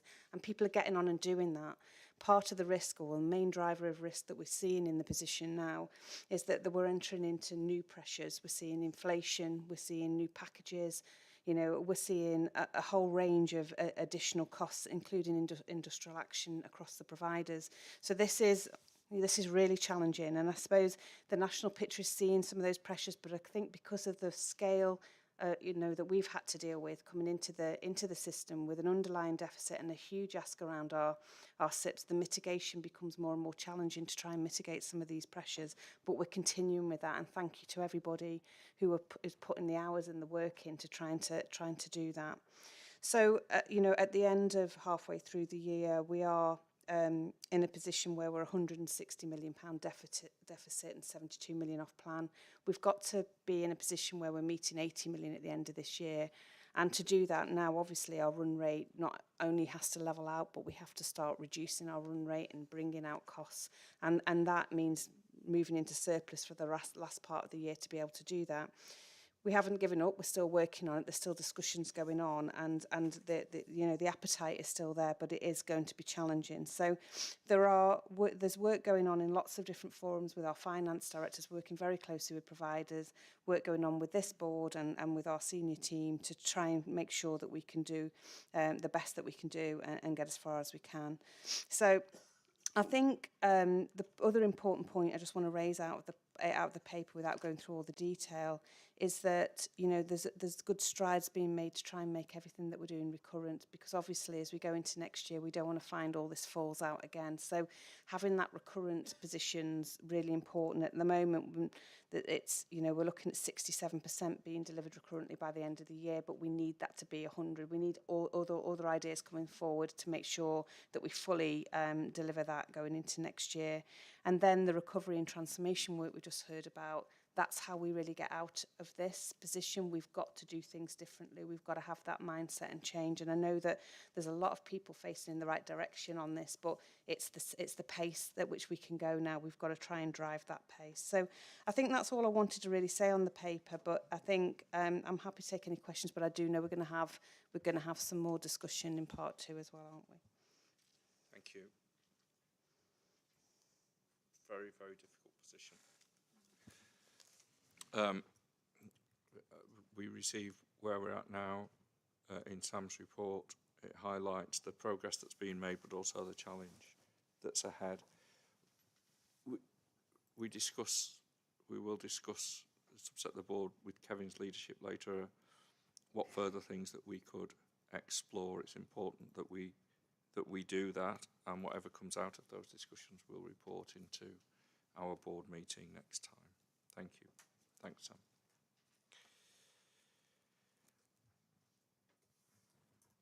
Place integration deal. Progress on areas of delivery. So I think I'm going to start. I'll give a brief overview of the paper and the slides, and then happy to take any questions or comments and contributions from colleagues. So I'll give a really brief overview of the paper. It outlines the progress since we brought the place integration deal to board in July, and some of the activities and delivery that have taken place. It reflects, I think, a really strong level of ambition, energy and collaboration across Lancashire and South Cumbria, but also reflects the differences in our places. So different and diverse communities mean we need a different and diverse approach with a consistency of theme and, I suppose, framework across Lancashire and South Cumbria. It focuses on 5 of the key areas we talked about in July. So the population health and inequalities, the integrated neighbourhood teams. We're all doing various degrees of work around our Better Care Fund, recognising that the Better Care Fund is the only mandated pool budget that we've got to bring us together with our joined up finances. So quite a lot of our delivery is aligned into that Better Care Fund.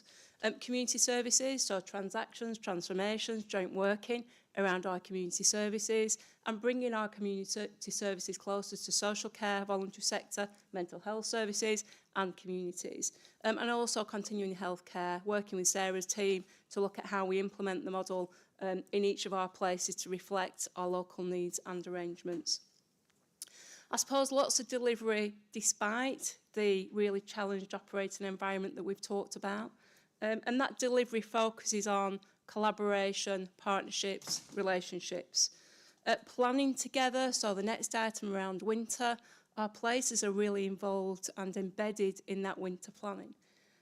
Delivery around neighbourhoods, community services, the things we've talked about, but also we've also got diverse examples of delivering things together around things like economic inactivity, housing, some of our wider determinants, and listening to and engaging with our residents. And we've heard about the Blackpool example. I think there's lots of examples across each of our places where we are really listening to and taking on board the needs of our populations, because then we can redesign our services to really engage with people and do something different. Section 3 on the paper outlines some of the progress in relation to our governance. So it highlights where we all are in relation to our partnerships. All of us now have got developing place-based partnerships that, if it's anything like Blackburn, they're full of energy. We've got lots of commitment. We've got lots of great ideas and ambition, and they're starting now to work through how we can really mobilise and fulfil the place integration deal. We've taken some action in relation to the delegations outlined within the deal, so certainly for Better Care Fund and for population health funding, starting to work through what would that look like and what arrangements do we need in each of our places, recognising the financial challenge that we've talked about, which may impact on timescales. And we've established the place integration deal delivery group, bit of a mouthful. That's chaired by Dr. Jeff Jolly, and we've met once, so we're starting to formulate how that will work. We recognise there's a lot to do, and we recognise that there's a lot more infrastructure, governance, kind of clarity on expectation, but actually this report and the slides hopefully give you a snapshot of where we are currently. It could have been 100 slides probably. We've cut it down to be as concise as we can be, but I'll leave it there and I suppose offer to my colleagues any further updates before we take questions. Karen. Thank you. Just last time we were at board, members wanted to know more about the so what, not just the description of the process, and we have tried to put some of that in there. Just picking up a couple of things that have come up at board today. So we heard about, for Blackpool, the ambulance handover time being a real challenge. As part of our place-based work, we've been working alongside MWAS, harnessing some of the spare capacity that comes up differentially every day in care at home services, working alongside rapid response, health services and social work to be able to respond to category 3 and 4 calls that frees up MWAS to be paying attention, and we're building on the falls lifting programme that we already have, and again there'll be similar things in relation to that. In these papers is the Active into Autumn programme from spring into spring. Don't underestimate the impact of that. It's not just about a nice to have, it's really coming off the back of a population that doesn't turn out for things other than things that they're really interested in and engaged in. And we've got a population with low activity levels, don't go for their health checks, etc. And in that one place, we had a range of different activities that people could get engaged in. We had jobs and volunteering, and we had the health checks too, so blood pressure, blood glucose, etc. as part of that. So that really grew in delivery in terms of the impactfulness. We've talked quite a lot about secondary prevention today, the diagnostics, early diagnostics, etc. The primary prevention piece through public health is absolutely key here, and as part of that, the Give Up Loving Pop campaign around improving dental health. So from a place-based... Say that again. What's the campaign called? Give Up Loving Pop. Gulp. So trying to get children and their families making healthier choices over what they drink and what they eat. These are not kind of big bang programs as such, but they're turning the dial, and they might start off relatively small scale, but then when they work, they grow exponentially because the word spreads, people understand it. And I think the other thing for that we have the big message back from our community through the door knocking process, which was quite intensive but done with our Health Watch colleagues, and our community researchers told us a lot about how people experience our services, how they're spoken to when they do, the things that are in place that don't quite work for our communities, and the lessons from that are being embedded into conversations in lots of different places, so they're becoming very impactful. Thank you. And Louise? So I'd probably want to make some general comments. I'll try not to proselytise, but there are a few general comments based on some of the discussion we've had so far, and then give some practical examples. So I think the first thing is, because Lancashire's just geographically large, there is the risk, as Sarah said, of looking at the data and almost taking comfort from it, when in reality, when you start to analyse it, there's significant variation, which is why it's been really critical as a Lancashire place to drill the data down into a far more local level that's more coterminous with our 12 district councils, which has enabled us to be more specific about the things that we are focusing on. I think I'd want to assure people it isn't an aspiration to be mediocre, but it's jolly difficult to be ambitious, and I think for a number of reasons. We still don't, by default, work together in an integrated way, if I'm brutally honest. We don't create the conditions that make that easy. So when I sat down a few weeks ago with colleagues not far from here, working with the hospital and the community services provider, we've built in contractual requirements that actually incentivise some perverse behaviours, not what we'd want to actually achieve. It restricts people's ability to be flexible. And I think we're still probably in the position of professional arrogance, if I'm totally honest, as a local government and NHS family, thinking that we're best placed to deliver, when in fact there are far more suitable people that ought to be delivering on our behalf, and we need to relinquish control. So that's a bit of the context. To give you a bit of the clarity on what I think is working from a practical point of view, so out of area placements, significant concern, as we've touched on, because the County Council is a large provider of care services itself, we've been able to partner, irrespective of some of the contractual levers, with LCSFT, and it's a shame Chris isn't here, and bring GPs in to say, what could we do? What's the art of the possible by exploiting the potential of the fact that I've got 16 care homes that I directly control? We've been able to bring people back out of area at significantly reduced cost and got them into those homes and back home. And that might have started as a rather modest venture, but now when we're starting to scale that up, there is potential for that to make significant financial savings, but more, as Asim has said, to make a significant difference to those people. And actually for PIAC, those people will tell you their stories because we've got some of that videoed.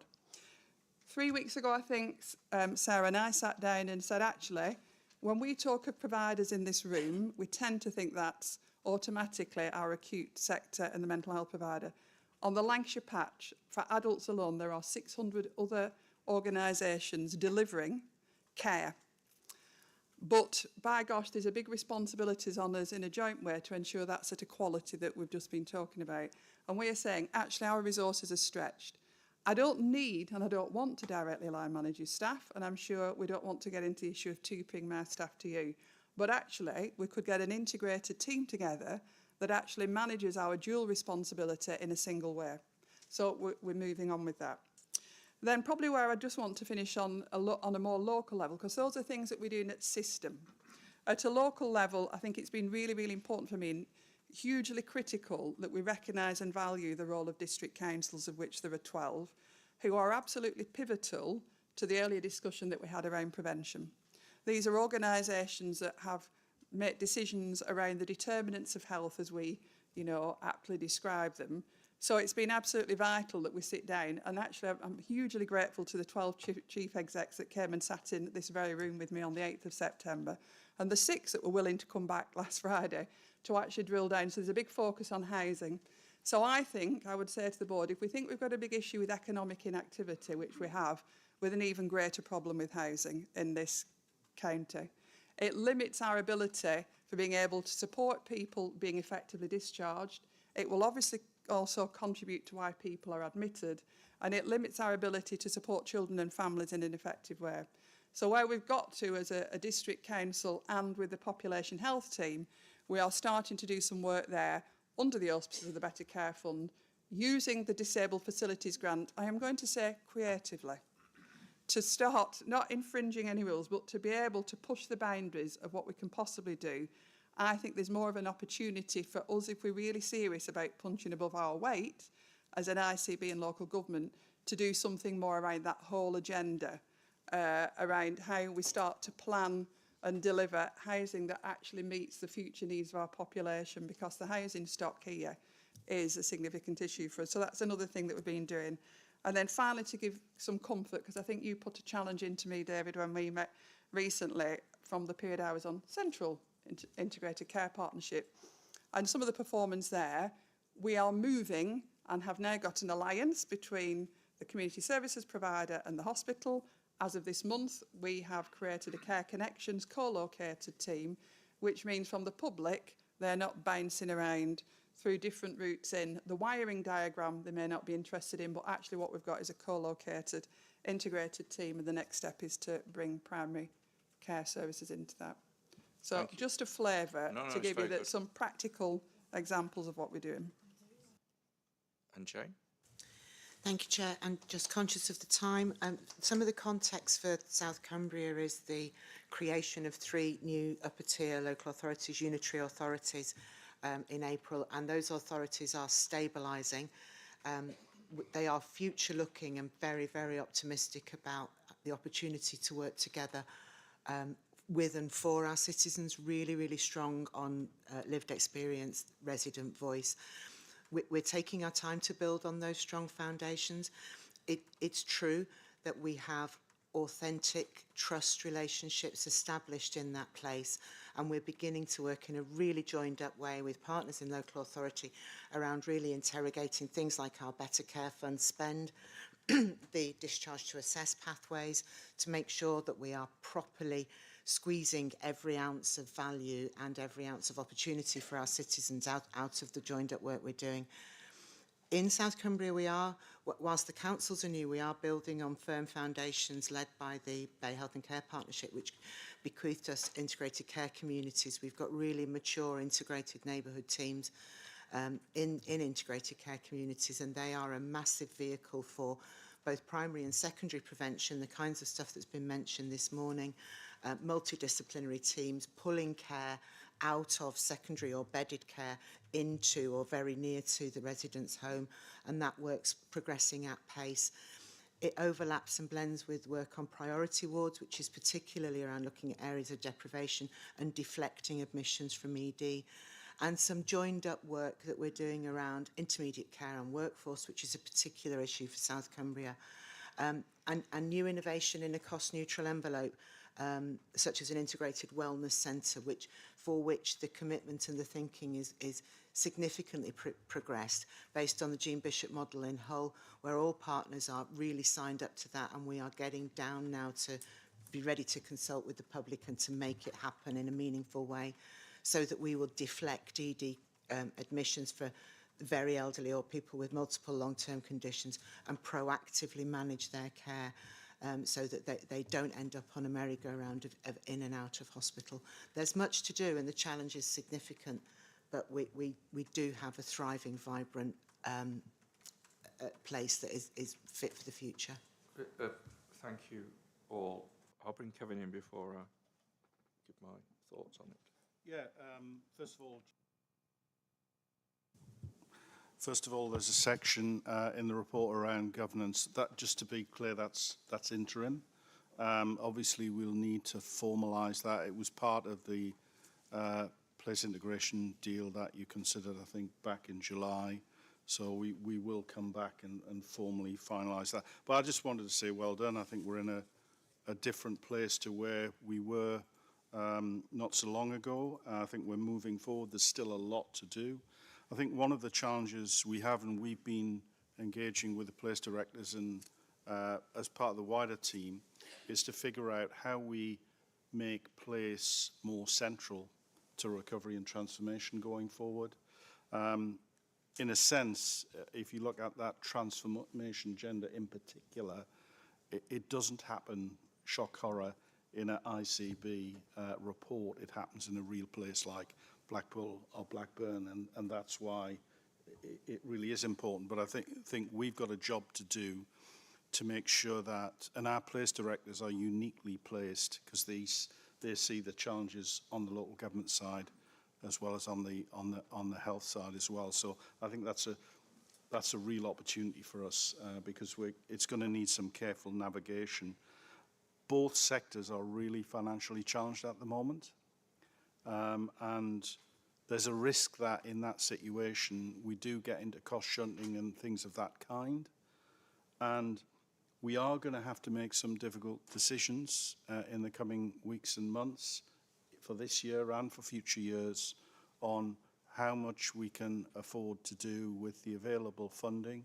But I think what we've got to do is use that pain, and it will be painful, to have renewed efforts to look to the future, to do the right thing for the patients and clients in Lancashire and South Cumbria in the long term, which has all got to be about sharing the risk, pooling the budgets, acting as if we were a single organisation, maximising the money to go into the front line to help the people of Lancashire and South Cumbria the best. And I think our place directors have got to be a critical role because they're the ones seeing both sides of the fence. So I think this is good work in progress. We've got lots to do. We do need to make it more central to recovery and transformation going forward. And I think I'm optimistic. Well done, everyone. Thank you, Kevin. Jim. Thank you. Really helpful report, and it's great to see so many good things going forward. It begs a couple of questions in my mind. One is, whilst it's great that you're all pushing ahead on the place basis, we need to make sure there's some degree of standardisation in how we do things, and that we're sort of levelling up across the whole of the area, not just within one particular thing.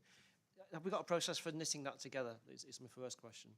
And the second bit, as you're talking, it struck me that we've not really talked about the integrated care system in this board since we agreed the plan. And at some point, I think we need to kind of reflect on how we're doing against the plan that we collectively signed off. And I know it's not directly part of our statutory duties, but it feels like we need an update on that because it links so much into what you guys are doing. And there may be things that we can do to help move things along through this committee, or through this board, which might help everybody, basically. Thank you. It's a good point. Kath, please. Thank you. Yeah, thank you, Chair. So, yeah, I think it's excellent paper, and I suppose for me, I have the privilege of sitting here as a Director of Adult Services, and I know some of my colleagues are twin hatters effectively. So I just wanted to reiterate really some of what Jane was talking about on behalf of the South Cumbria patch, and about those strong relationships that are there, and it really does feel optimistic. There's a definite opportunity to do something here, and there is absolutely all commitment from myself, Jane, from Scott as the Chief Operating Officer for the hospitals there around doing that. I think the bit that's interesting for me is, and listening today, you know, it's sort of soaking it all up. I might sound like, no, I wouldn't sound like I was being quiet. I am being quiet because I'm listening. And actually there's so much alignment with the ambitions of what this board wants to achieve when you talk about taking things closer to community, how we support people to become more independent, got greater control over their lives, make decisions for themselves. That's absolutely resonates exactly with what all of the local authorities are trying to do. And so I think for me there's a plea around decisions that we're making in maybe separate boards or separate organisations. Can we make sure that we are aligned so that then isn't cost shunting or risk of that, because I know nobody would deliberately do that, but we're also not risking duplication as well of efforts, because we've got ambitious plans within the local authorities, and it absolutely aligns. And I think the other point I just wanted to raise as well was just around the risk sharing. I absolutely, completely embrace that. I think what we hear a lot of in the board is the risks in relation to the health system. When you talk health, you could just change that narrative round and say local authorities exactly the same. Waiting lists, challenges with budgets, demand outstripping capacity, it's exactly the same. So there isn't one of us that have got the answer. We've got to work together as one organisation for the best outcomes for all of our people, wherever they are, whether they're in hospital or they're in the community. I think that's really important. And then the other thing, I mean, obviously I would say this being from local authorities, but I am really keen to get that decision making closer to people within place, because we are all very different places. I've had the opportunity of working in Lancashire, which, oh my goodness, in its own right is diverse. I'm originally from Blackburn with Darwen, but now obviously live and reside in South Cumbria, and the difference between Barrow and South Lakes and Eden. I mean, I've had to come from Barrow today, 2 hours in the car to get here. It just, and you're very rural, seaside town. So I absolutely take the point about there's principles about how we work together in a standardised way, but how we actually achieve that has got to be different and nuanced to those places. So I suppose for me a bit, please, is there anything around timelines or something like that we can expect to see some of that moving closer to place? And I'll shut up now. Thank you. Tracy, please. Yeah, I think it probably just really echoes what Kath said about the importance of place, and I think all of you have talked, you know, and I know a lot about what's going on in Blackpool, Karen, but mine's quite a specific question because it's about something that's happening in the background against all of this kind of development at place. Now, at the moment, we've got a wide range of VCFT services that are commissioned by the ICB. And I think everybody would agree that it'd make absolute sense if these were commissioned at place-based level, because then we could understand how they meet the priorities that we're all kind of mapping at the moment and looking at place. But my concern is, and my first question is, as we go through this process of looking at all of these services and recommissioning potentially some of them, are there going to be cuts, and what impact is that going to have on some of the things we want to achieve at place? But also, who's going to be making those decisions, and are you involved in that process?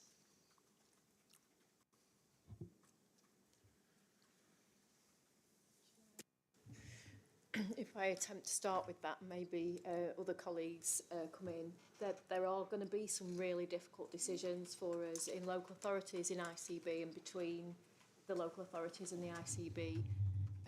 We as place directors sit on the executive of the ICB, so we have an input and an influence, and we meet regularly with colleagues from around the ICB. The difficulty is added to by the pressure of timelines, so local authorities set budgets around this time of year, NHS budgets come other ways. These are problems that we have to get a collective grip of together. I don't think any of us can sit here and say there will not be cuts and reductions. I think there will be impacts the key for us is that we understand the decision making and the impact of the decisions that were made, and where that does create risk between us, that we are clear about those risks and impacts, and we work to reduce and mitigate those as much as we're able to. Thank you. Roy.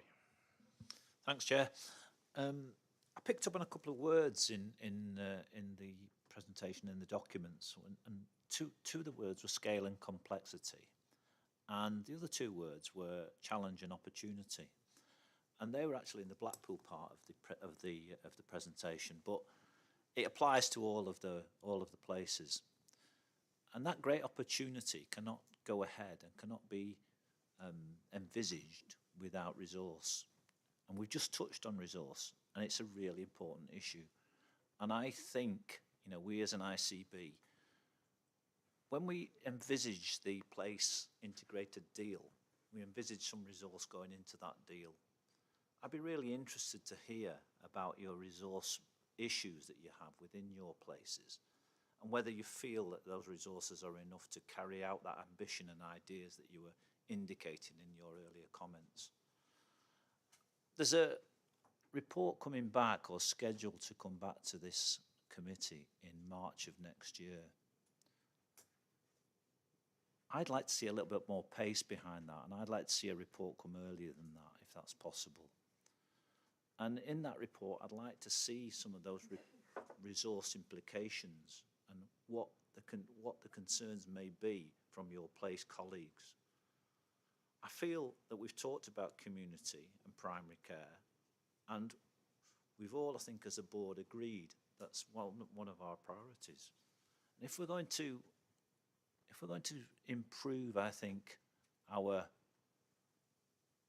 performance, I think we've got to consider how we deploy those resources. And we've always said that our ambition is to improve the resources within community care. So Tracy's indicated about the VCSE contracts and the SLAs that place have with those. And I know nothing's sacrosanct, but the work that the VCSFE provides for us cannot be underestimated. And the cost of that cannot be underestimated either, because we get it on the cheap, quite frankly. We get it on the cheap, and they do a great job for us. And we've said that in the board. We've said it previously. I'll keep saying it because I think it's the right thing to say. But I do think we've got to really, really consider, when we talk about our financial position, how we demonstrate that we can provide that resource and that expenditure, maybe even within place, because it's really important that we get that moving. And I would like to see, Chairman, that report come back to us a little bit earlier than March of next year. Thank you. Thank you, Vice Chairman. Sarah. Yeah, thanks, Chair. Just a couple of comments. I mean, it was a really good paper, and it's great to see all the progress. And in some ways, the progress shows you what you can do when it is about forming strong relationships and just getting on and doing some things. I just wanted to pick up on what Louise said, though, because I thought Louise was very honest about the fact that it isn't all positive, and I'm not, and you know, and I think there is variation across the four places. So, but building on what Louise said, where she talked about we're not really working in an integrated way yet, and there are these other challenges, and I think that is right about in some pockets. And then we've got the really good example in South Cumbria, where I think maybe some of that is stronger. So, and I suppose that a point I want to make was probably twofold. In my experience, having led on an integrated place, you've absolutely got to have the relationships, with what you shared about South Cumbria. You've got to have a shared vision. And then all partners have got to commit to a different integrated way of working. And when I say all partners, this isn't just a partnership between the ICB as the health budget holder and the council. This is about voluntary sector, the providers, housing. When I was working in an integrated place, the Housing Association was one of our key partners. Then back to resource. Everybody put resource into the delivery at place, whereas it does feel at the minute that the expectation is what resource are we getting from the ICB, but actually to really deliver at place, if you really, really truly signed up to a partnership, in my experience, all the key partners would, and I'm not talking about money necessarily, I'm talking about people's time or who's going to make the delivery happen. And then the last thing I wanted to say is I think we're at a really testing time for us because of where we are, performance and finance-wise, across both health and local authorities. But if we don't make some real commitments to the pathways across health and care that really need to come together, so, you know, our adult social care pathways, so LD, you know, LD, mental health, complex packages, CHC, they, for me, are the areas that the legislation was really about. How do we truly bring health and care together better across those pathways? But at the moment, in most of our areas, we haven't got any really signed up commitment to how we're going to do that together or how we're going to fund it together. And I think if we don't address that, we will not move into true integrated work in that place. Kevin. Yes, similar theme, and I'll try and come back on Roy as well. I think Jim raised the issue about what standard. I mean, I think it's not a standard answer. It will vary from area to area, and I think we need to work through the different areas. With CHC, we have got a standard model. We're using the integrated Blackpool model, which we're going to apply across the whole area. So that's one example of that happening in a very significant chunk of our budget. In community services, we're at the opposite end at the moment, but we need to work through that. So I think it's something like 80 services commissioned in one place only. Now, I'm not saying that's all wrong. There will be good reasons in many cases to do that, but it's probably not in 80 cases or anywhere near it, frankly. So there's clearly some work to be done there to work that through. We've got, as Sarah said, some big in many cases we don't have proper agreements on cost sharing and stuff, so we've absolutely got to work that through as well. And they should be standard across the whole patch, Jim, as well. I think coming back to Roy, I completely agree. Look, I strongly support this agenda. We're only going to succeed if we do see transformation in the community going forward, so strongly support that. But we've got to remember we're in a very challenged financial situation at the moment, an £80 million plan deficit and a off plan by 70 odd million, so it's 150 million at the moment, and it's not going down at the moment. We need to address that. So we have to right size next year's budget, and that will mean some reductions in the community space as well as the acute side. So it just will mean that, and we have to, that's what I said by difficult decisions in the weeks and months ahead. We need to work that through with the place directors to make sure. I just think we've got to be grown up about that and understand that that's going to happen. But obviously in the medium term, absolutely where we need to get to is to invest in this going forward. We also need to make sure that where there are opportunities to do exactly what Sarah said earlier in terms of getting returns on the investment going forward, that we do that. And there's lots of opportunities to do that in place. But, you know, we can't do 10 things at once on 10 different fronts. I think we've got to basically follow that strategy we considered way back on the 27th of July in 2022. Sort of, was it stabilise, fix, transform. And I think we're still in that stabilising and fixing process, and it will involve some pain. But we need to do it with local governments to make sure that we do the best for our patients and clients rather than just push things between us. Thank you. So, the key test for me in anticipating the discussion today is the work that we're doing in all parts of the ICB, including place. Someone used the word aligned before. Is it all consistent in pursuant of the strategic objectives that we've set and the statutory duties that we have? And I think that we haven't been able to do justice, and however much time we took, we would not do justice to the richness of all the things that are in the slides. So many examples going on. And my interpretation is that that all passes the test of, are all the activities that are going on, all the progress that's being made, all the initiatives that are being set, acting in pursuant of the priorities that we have, both strategically and operationally, and the answer I come to is yes on that. I think that's very good. In fact, I would go further and say that being connected is clearly necessary, but it's not quite sufficient. And you, in the examples you've drawn out, the way in which you're able to make progress in some of these things, whether it's supporting people away from hospital and all the other things that we discussed, it can be done.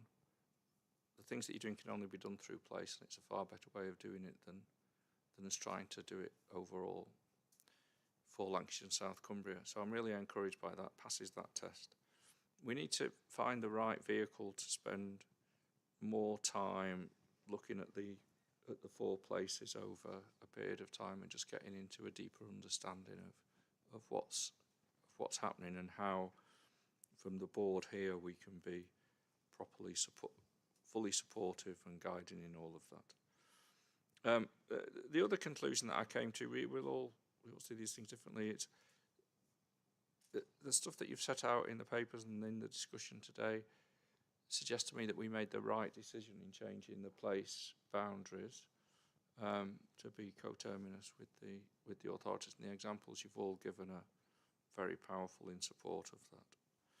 So, as Kevin said, there's some hard business to do, there's some tough decisions to take, but I think that the progress that you're making and the way in which it works both between the places and between each of the places and the ICB can give us confidence that we can take that on in a responsible and considered way as we go forward. So I thank you all for that. And picking up on Roy's point, we'll decide outside of the meeting how we can best support the acceleration of the work in this meeting and timelines going forward. Thank you. Craig, talk to us about resilience and surge planning, winter 23-24. Thank you, Chair. So I'll take the paper as read. This is a follow-up paper from our last board meeting, which we were asked to give further assurances to the board with regards to our planning for winter. We are well and truly in winter now, and what the paper describes is our approach to our recovery plan, the funding that we've deployed in relation to our winter schemes, our winter preparedness, the Operation Pressures Escalation Levels framework, which I discussed last time, which is the shorthand is OPAL, and that's how we look at our escalation in the system, and also the governance. We have a 2-year delivery plan for recovering urgent and emergency care, and you'll see under section 2 that we perform relatively well with regards to the targets, both regionally and nationally. I do not want to let that mask, though, the pressures that exist within our ED departments. In recent discussions with all of our trusts in something we call our integrated assurance meetings, I wanted to ensure that we overlaid the performance that could be seen as good with the reality that exists within the services, and that is extra staff required to manage patients in corridors, extra support to manage the complexity of some of the patients and the acuity, and to move patients through the system. The trusts are doing a sterling job in providing that extra support, but it does come at a cost to our system and the pressures. So it is not just about ED, it is also about primary care community and how we manage people at home, because we only want people who need to be in hospital. It's also about how people flow through our ED department and how they are triaged and managed, but equally it's about how we discharge people appropriately. So when we look at our winter planning and our preparedness and response to UEC, we need to look at those 3 elements and not just individual elements. I think Jim asked last time, so okay, what are you doing? And there's a number of actions that we have taken from last time under section 2.3. You know, Claire mentioned the place being an absolutely integral component to our response to the delivery through winter, and most of our place leaders co-chair our urgent and emergency care boards, which is a shift from our previous A&E delivery boards, and I think that's really important, the language that we used. We've looked at having data packs to understand, well, what are we seeing in our department? How are we managing conveyance from MWAS? Are we seeing more children and young people, for example? So they're really important, that the data underpins some of our evidence base. And we've changed our governance to make it more fleet of foot and responsive, because that was important. We have deployed millions of pounds worth of investment this year into our urgent emergency care. That includes our discharge to assess services, Home First, our community beds, our minor treatment centre and same-day emergency care, as well as virtual wards. Virtual wards has been challenged, but we have seen an increase in the percentage of virtual wards overall. They were low 40s a couple of months ago, and we're now mid-60s. So we are starting to see some improvement, and that's been one of the key lines of inquiry I've raised with each of the medical directors in our assurance meetings as well.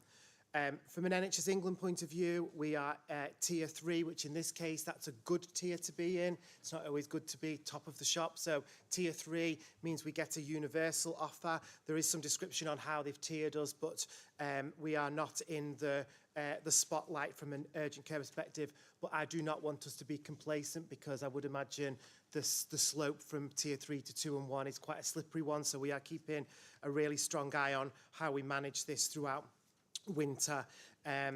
We've also got a couple of extra sessions in. So we have a session for all of our chief operating officers, clinicians and representatives from the trust, our local authority colleagues and place next Thursday to do an action-focused session on winter preparedness. So that's a tactical session on what are we doing in Lancashire, South Cumbria, going into winter to manage the pressures with the new Opal framework and with the deployment of resources we've already put in the system.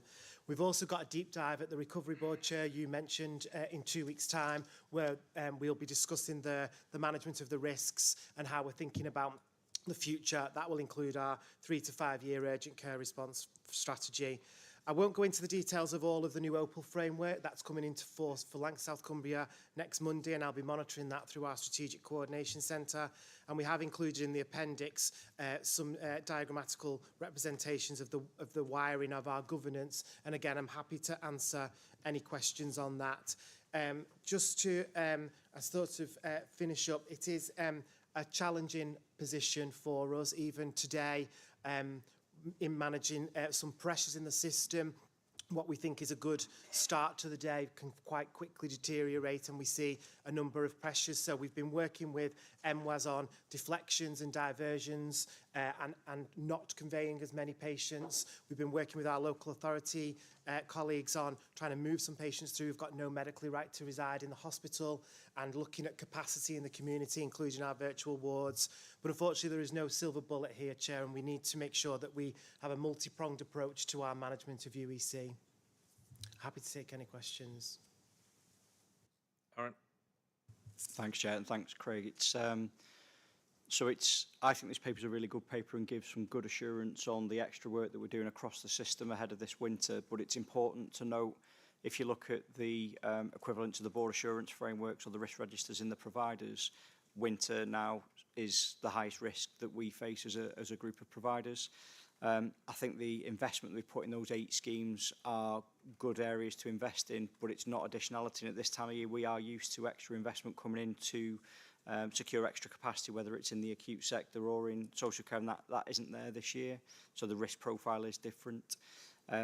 I really appreciate the coming together as a group of providers and leaders in the system next week and the week after, because I think that view of shared risk and what do we do in tactical situations where we can see the system heating up is going to be really critical for us over this next period. We talked earlier, Chair, about the risk of potential cost shunting between providers. I think we also need to be cognizant of risk shunting. We don't want to just move patients around the system where other providers are also fragile. So the framework of that conversation on the 16th is going to be really important. I'm looking forward to seeing the outcome of that, Chair. Thank you.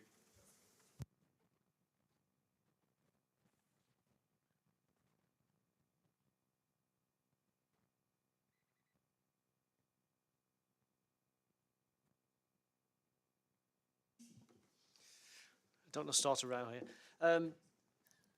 It's helpful, but and Aaron has. I had a question before Aaron spoke. Aaron's kind of made me slightly more concerned than I was previously. What we can't see from some of these things is we're investing significant sums of money, but we don't see any kind of outcomes from it or the scale of the outcome. And it feels like we need some metrics around what we're going to do in terms of capacity. So how much is this going to improve the situation or not, as the case may be? And I don't know to what extent we're providing extra capacity here.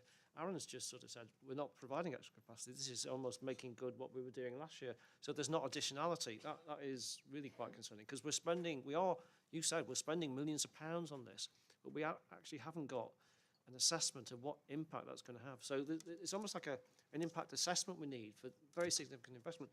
We wouldn't not do that in any other case where we're investing significant sums of public money. And I think we need it here as well.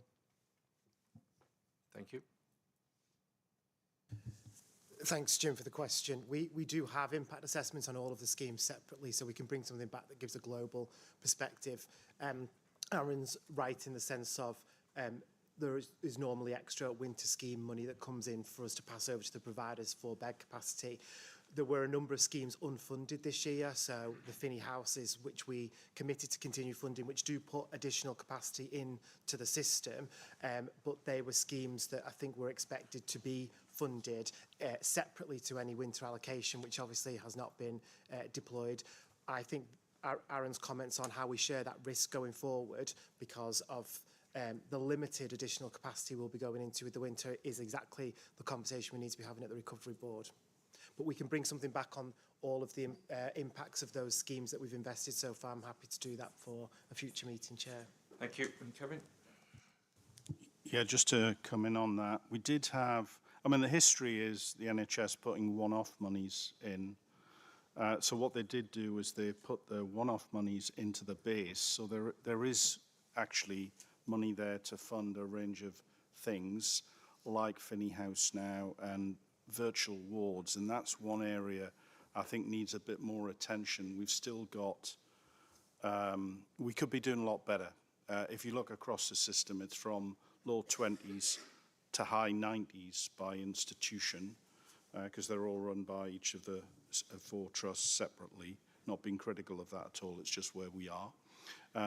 So I think that's an area where we can do more, and I think looking not just at the utilisation, but making sure it's people with moderate health requirements who are in hospital or people who are at very high risk of being admitted to hospital, that sort of agenda as well. I think we could do a lot better than we're currently doing. So there are some areas, Jim, where there is resource there, but we're not maximising it as best we could.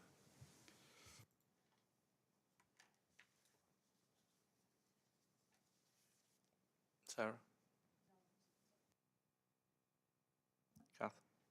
Yes, I just wanted to pick up on I mean, winter pressures. It doesn't feel like it's just winter, does it? I mean, we say this every year now, don't we? It's actually all year round. The pressure is sustainable, and I don't think any of us want to get into a position like we have in the previous, certainly the last few years, where it's a case of, are we rolling our own sleeves up on Christmas Eve because there isn't enough care out there, or whatever it is to do. So I don't want to take away and actually want to just reinforce what we've already said about the whole workforce. That whole health and social care workforce are absolutely working their backsides off, and it's not a case of do more, do faster, work harder, because I don't think we can ask them to do that. But I do think that there are still opportunities within resources that we've got. Certainly the area I'm responsible for, we're having a look at the market sustainability fund that we've got, and we have come up with a couple of other ideas around rapid discharge, referring into home care earlier so that we can get that into place more quickly, and also same day equipment provision, which will actually already be in place in other areas. It's just that we haven't currently got that in South Cumbria, and I think it's just to reinforce those conversations are happening all of the time. What is it that we can possibly do differently? I'm responsible for a large in-house provider. We're identifying a number of beds that we could open up and used as a more intermediate care type, step up, step down facility. What we need to do, though, is secure the therapy support into that. So we are looking at agency. We're not saying that therapy has to come from here, or just what is it that we can possibly do. And Jane, myself, Scott, we've got a conversation tomorrow about what we do around some of that. There is some accelerator funding as well that everybody is talking about at the moment and asking questions about. How do you access that? What's it for? There seems to be quite a big focus around support for carers through that initiative, and I think areas will be asked to put forward innovative ideas about how that accelerator funding could be utilised in order to support flow across the system. So again, those are conversations that we'll all be picking up in our places, won't they, around how we do that and make best use of that. And I think the money comes into the ICS, but it will then be delegated to a lead local authority who will then act as the lead authority doing the monitoring, etc., around that for the system. So those are things that are ongoing at the moment. So there is more additionality to what Craig's already talked about there. Okay, thank you. I think we're asked to receive assurance. There's probably different levels of assurance in different people around the table that we wouldn't reconcile through further discussion, Craig. We'll look forward to the update at the next month. Primary care access, David. Thank you. So taking the paper as read, and a very brief summary would be is that NHS England published the delivery plan for recovering access to primary care in May of this year, and requested that ICBs at a board meeting in October or November receive an update report, in other words, 5 to 6 months later. And here it is. And the headlines are, as you can see from the summary, that we are delivering more appointments. We have fewer qualified general practitioners at present, partly because many of them are now working part-time, but we do have a much bigger multidisciplinary team in primary care, and that's obviously been very helpful. As a result of the delivery plan that's been implemented locally, all our practices have completed a baseline. Some of our providers have developed self-referral pathways for patients for some of these 7 community services. We've got 84 of our just under 200 practices are being supported to implement a modern general practice model, and half our practices have moved towards cloud telephony.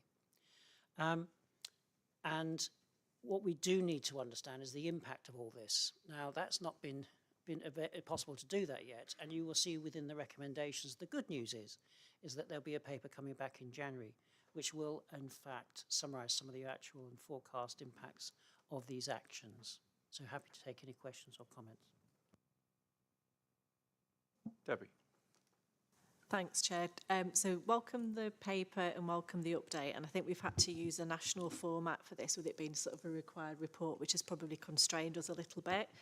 It's 2 questions, really. So the first one's strategic. So received the update, note the assurance, and welcome the report coming back.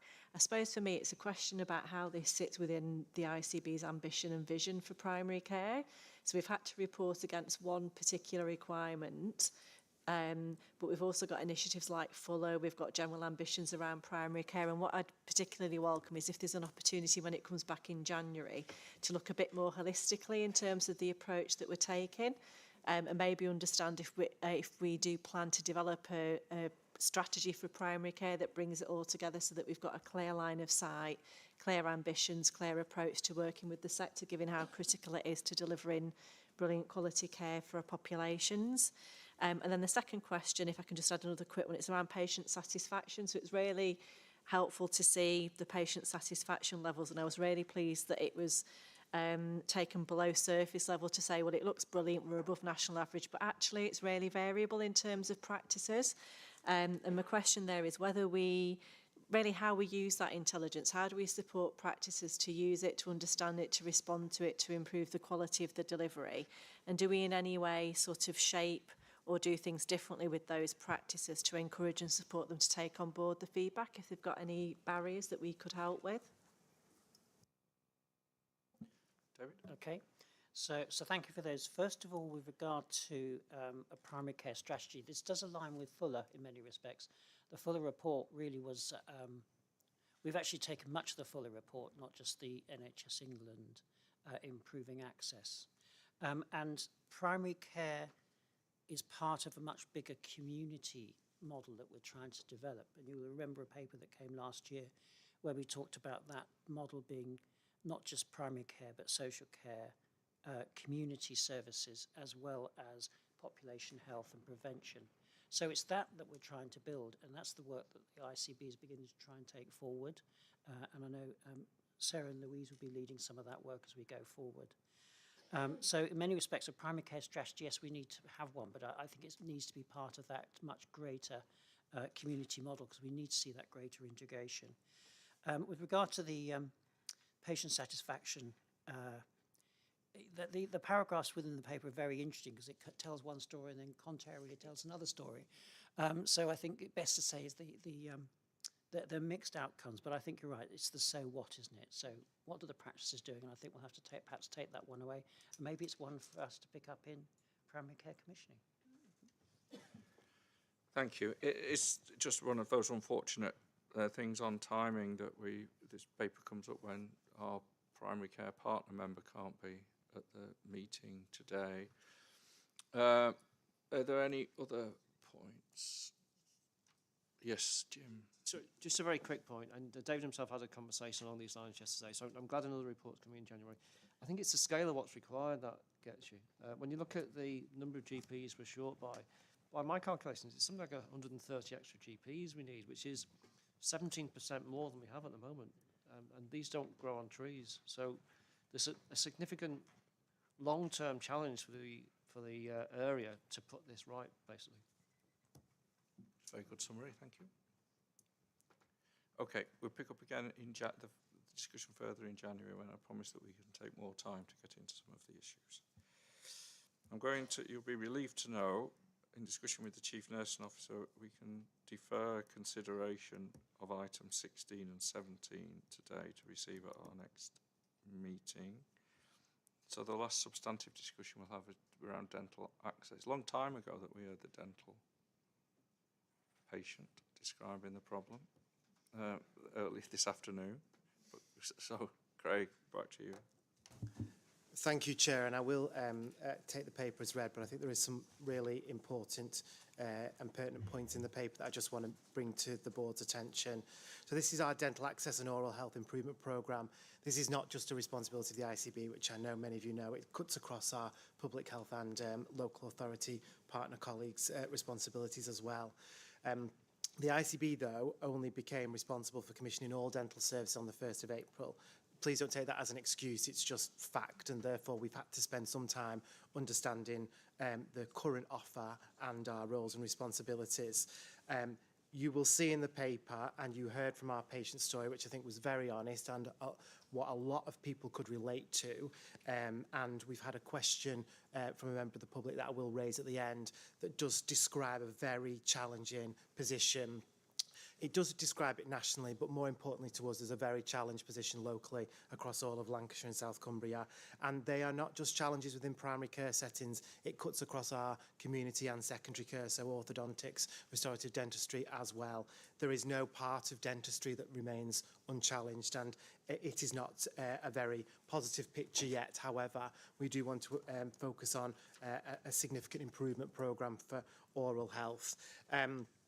Just a little context, and I know we're short on time, Chair, so I will keep this brief, but the NHS only receives funding for 60% of the population for NHS dentistry. So that's the context in which we're working. We only receive for just over half of the population. So it is therefore not possible for everyone to receive an NHS dentist because it is not funded on that basis. There are very few dentists accepting NHS patients. There are some, but the reality is they are very few and far between. Most do accept private patients, and they do offer payment plans because obviously there is a cost with private patients, and some aren't too dissimilar to NHS services, but it isn't an NHS provider, which is obviously our responsibility. Unlike GP practices, nobody is registered with a dentist, and I think that's a bit of a myth that we need to absolutely bust. So when you complete your registration form, you're added onto their database, but you're not registered with that dentist. And I think that's a very important message that we need to get out to our public and our partners. There is emergency dentistry available out of hours, and you can use 111 and the NHS, and it will deal with that specific issue. But then I think it's about the expectations patients have of ongoing treatment, which obviously is not included. So what's challenging us in dentistry? Well, we've got worsening health outcomes across all of our population, which impact on dentistry. We've got dissatisfaction from our dentists, our contractors, with the national contract, and we've heard it is not fit for purpose. So that challenges people. There's not an attractive incentive for people to go into NHS dentistry. We've also got a workforce challenge. There is just not enough dentists. Jim's just mentioned about GPs. I think you can see that tenfold in our dentists. And there is an issue regarding funding. And therefore, as I've mentioned at the beginning, 60% is only funded in the NHS. So we've got an oral health improvement programme, which you'll see, which covers 5 priorities: resources, care pathways, communications, workforce and the contract. Some of this is about us lobbying nationally to do some work on the NHS contract. Some of it's about us working with our local dentists to improve our offer and our access. But I don't want to think that this is going to be resolved by the time I bring a next update to board, because I think it's a more medium to long-term solution. Thank you. There's a question from a member of the public. Do you want to deal with that?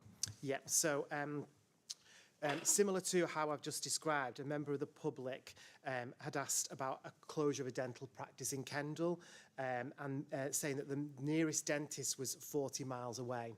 And unfortunately, that is the situation that we are faced with. So there isn't an immediate solution to suggesting that we can just have a new dentist open up.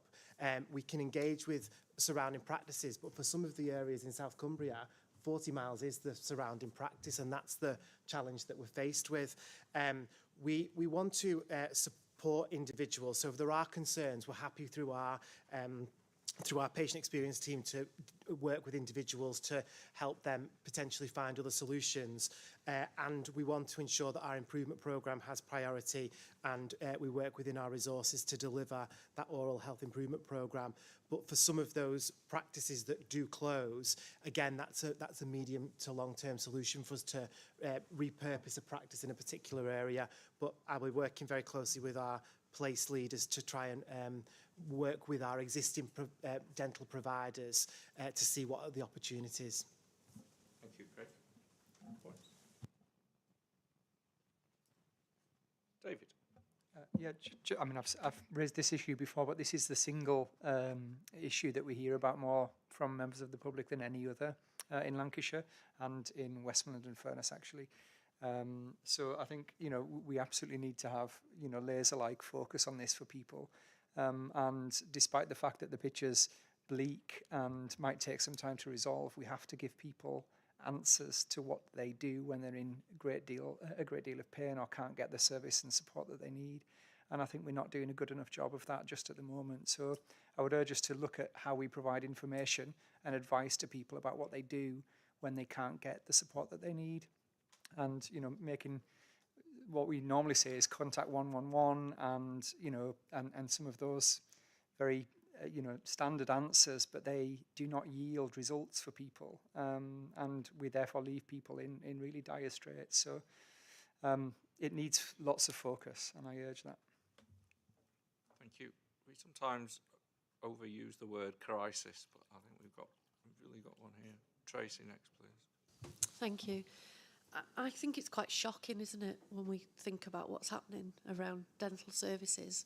And I think within the report, Greg, you talk about inequality of access, but I'd just like to think about how this interacts with all those other inequalities that our communities face, and the fact that we have, by default, created a 2-tier system, maybe even, a really kind of like cohort of people who just cannot access dental care at all.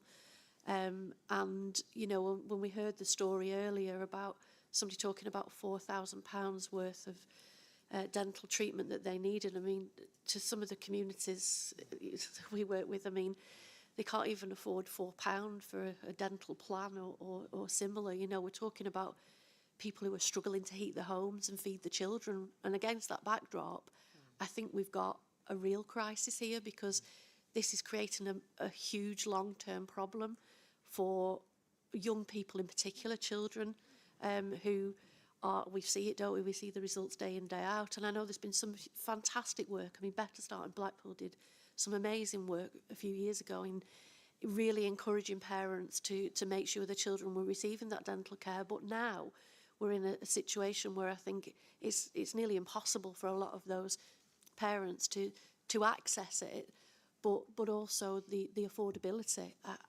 I just find it shocking, and there has to be a solution, I think, to this when we're in this situation. And I think that's what a lot of the people and communities that we work with tell us, and David's articulated it really well, that this is the number one issue that's raised through Health Watch. I just wonder, what are we doing for those people who are, you know, in a position where they simply cannot access dental care? Debbie and Abdul, and then that's great. Yeah, it's repeating it. It is shocking when you see the pictures or when you speak to people in the community and you've got kids with no teeth or who are in pain and they can't get to a dentist. It's horrific, isn't it? And I think it's back to those comments at the start. It's not abdicating responsibility, but it's seeing where we can lobby and try and grow the pot. Because if we've got a pot that's too small anyway, we can do other things to increase access to that. We can try and move it around. We can try and work in partnership to get other solutions. But if the reality is that pot is not big enough, particularly in an area where we don't have 40% of the population who can afford to go private, regardless of whether that's right or not, that's not the reality in our area. People just don't have that choice, do they? So I think we need to do other things outside of the strategy as well as pushing on all of this.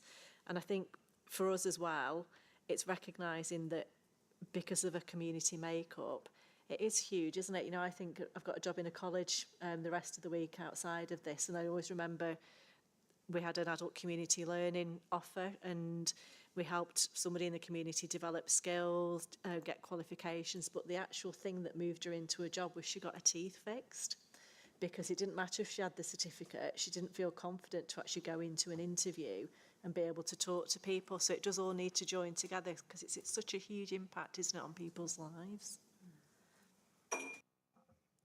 Abdul, please. Thank you, Chairman. It is a difficult challenge, really, but I just want to focus on really on the positive angle in terms of really my understanding really is that there is some work which the LDC and the Commission leads have actually been working on in terms of workforce.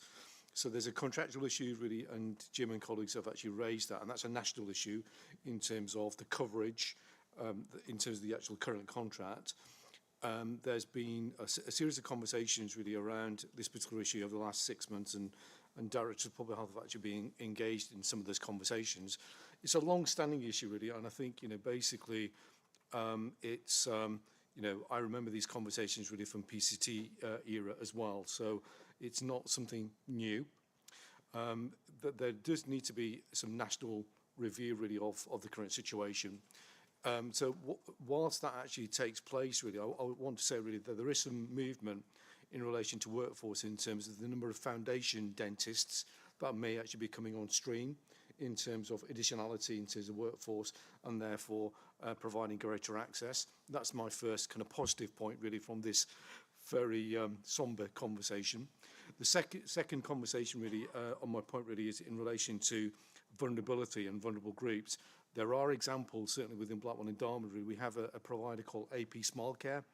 It's a provider really who provides more of a community-focused service to vulnerable and kind of NHS patients.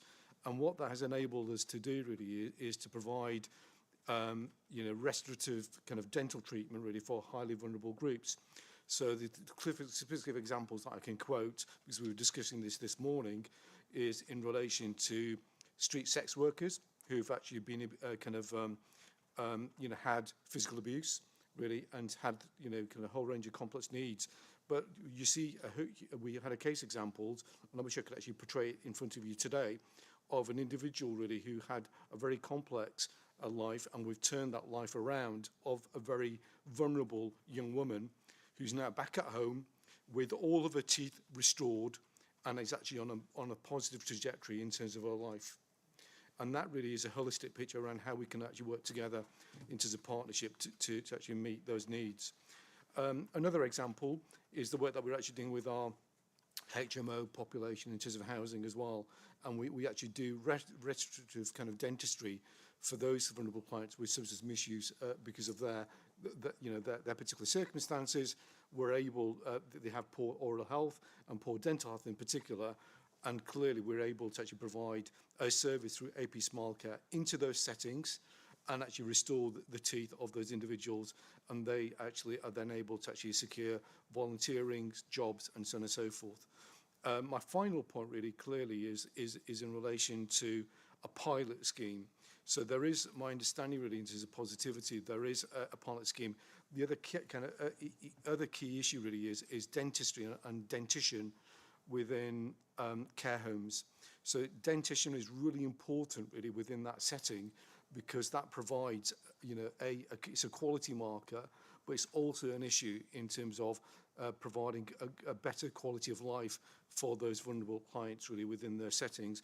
And I believe that there is that the LDC and the ICB are actually looking at a pilot care pathway for those client groups as well. So amongst all of that really, I want to say really that there is, and I hope I've actually portrayed that there is a lot of positivity and a lot of positive work actually happening within the ICB. Thank you. Thank you. Very, very good statement. Thank you, Abdul. Excellent.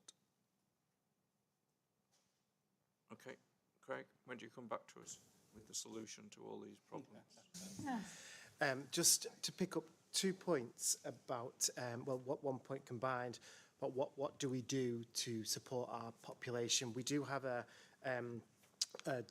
jointly developed communication engagement plan specifically for dental and oral health, and I was just familiarising myself with it again, and it talks about the dental health programme, but accessing dental health services, what we can do for oral health care, what we can do to support children in this situation, how we can, in relation to teeth brushing and advice. So this particular engagement programme is trying to address some of that preventative work as well. This has been developed with people who've struggled in relation to oral health. So I think we need to really go up a gear with some of this work now, because this has been something that we've developed since we took over responsibility on the 1st of April, and we now need to make sure it starts to get embedded in our communities. I will bring back a further paper as we start to see hopefully some of the trajectory going in the right direction for increased access and population improvement outcomes at a time, Chair, when you feel is suitable. Thank you very much, Craig.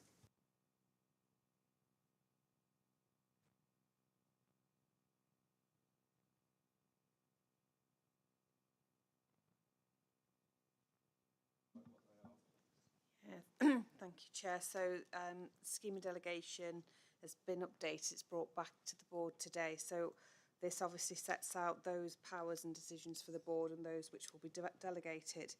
There's a lot of work gone into this to both produce a summary for the decisions that are reserved for the board and those delegated, but also to set out the operational scheme of delegation, which sets out the limits and can be used across the organisation. For all of our officers in the ICB. I think there are only minor changes. We did talk about these last time. They were mainly titles and committee changes, and recognising the new primary care committee and the new arrangements in Cumbria and North Yorkshire in terms of the descriptions in the plan. And we've set limits of 10 million against those decisions around procurement and business cases, which was part of the debate we had last time. So we've brought it back, but it's only the board that can approve this, obviously. So we're just asking, I suppose this is the one on the agenda today where we are asking for approval. Thank you. Jim, content? Surprisingly, yes. We just say yes in the minutes, Louise. No, sorry, just there was an awful lot of work went into this, and we considered all the points that were raised, and I think this is it's now a workable document, basically. It's good, thank you. Everybody content? Thank you very much. And straight on, one last surge of energy with everybody, please, for use of the seal. Thank you very much. So the official seal, and it is in the scheme of delegation actually, that either the chair, well, two of the chair, the chief exec or the DOF the Director of Finance, can sign off using the seal. That has been used 8 times in the last 6 months. It is a requirement that comes back to the board. So it's here for information, predominantly being used around entering and exiting leases and looking at some Section 106s, which I know the board has talked here about before, where we're getting into partnership with property developers and third parties. So it's all there. Happy to take any questions, but it's really for noting and for the board to make sure they've had sight of it. Everybody content? Thank you very much. Noted. Any other business? Thank you. Items for the risk register we'll pick up in the minutes of the meeting. I do apologise for the length of time we've taken to conclude the business today. It's important we give, even now in deferred 2 items, it's important that we give proper consideration to the important business in front of us, and I appreciate people being able to stay to work all of that through with us today. So thank you all very much for your attendance, for your contributions, for the thought and work that you put in preparing for the meetings, as well as the work that you engage with us on an ongoing basis. I appreciate it very much. And I'm now going to close the meeting. We meet again on Wednesday, the 10th of January, here, 9:30. Thank you very much. Meeting closed.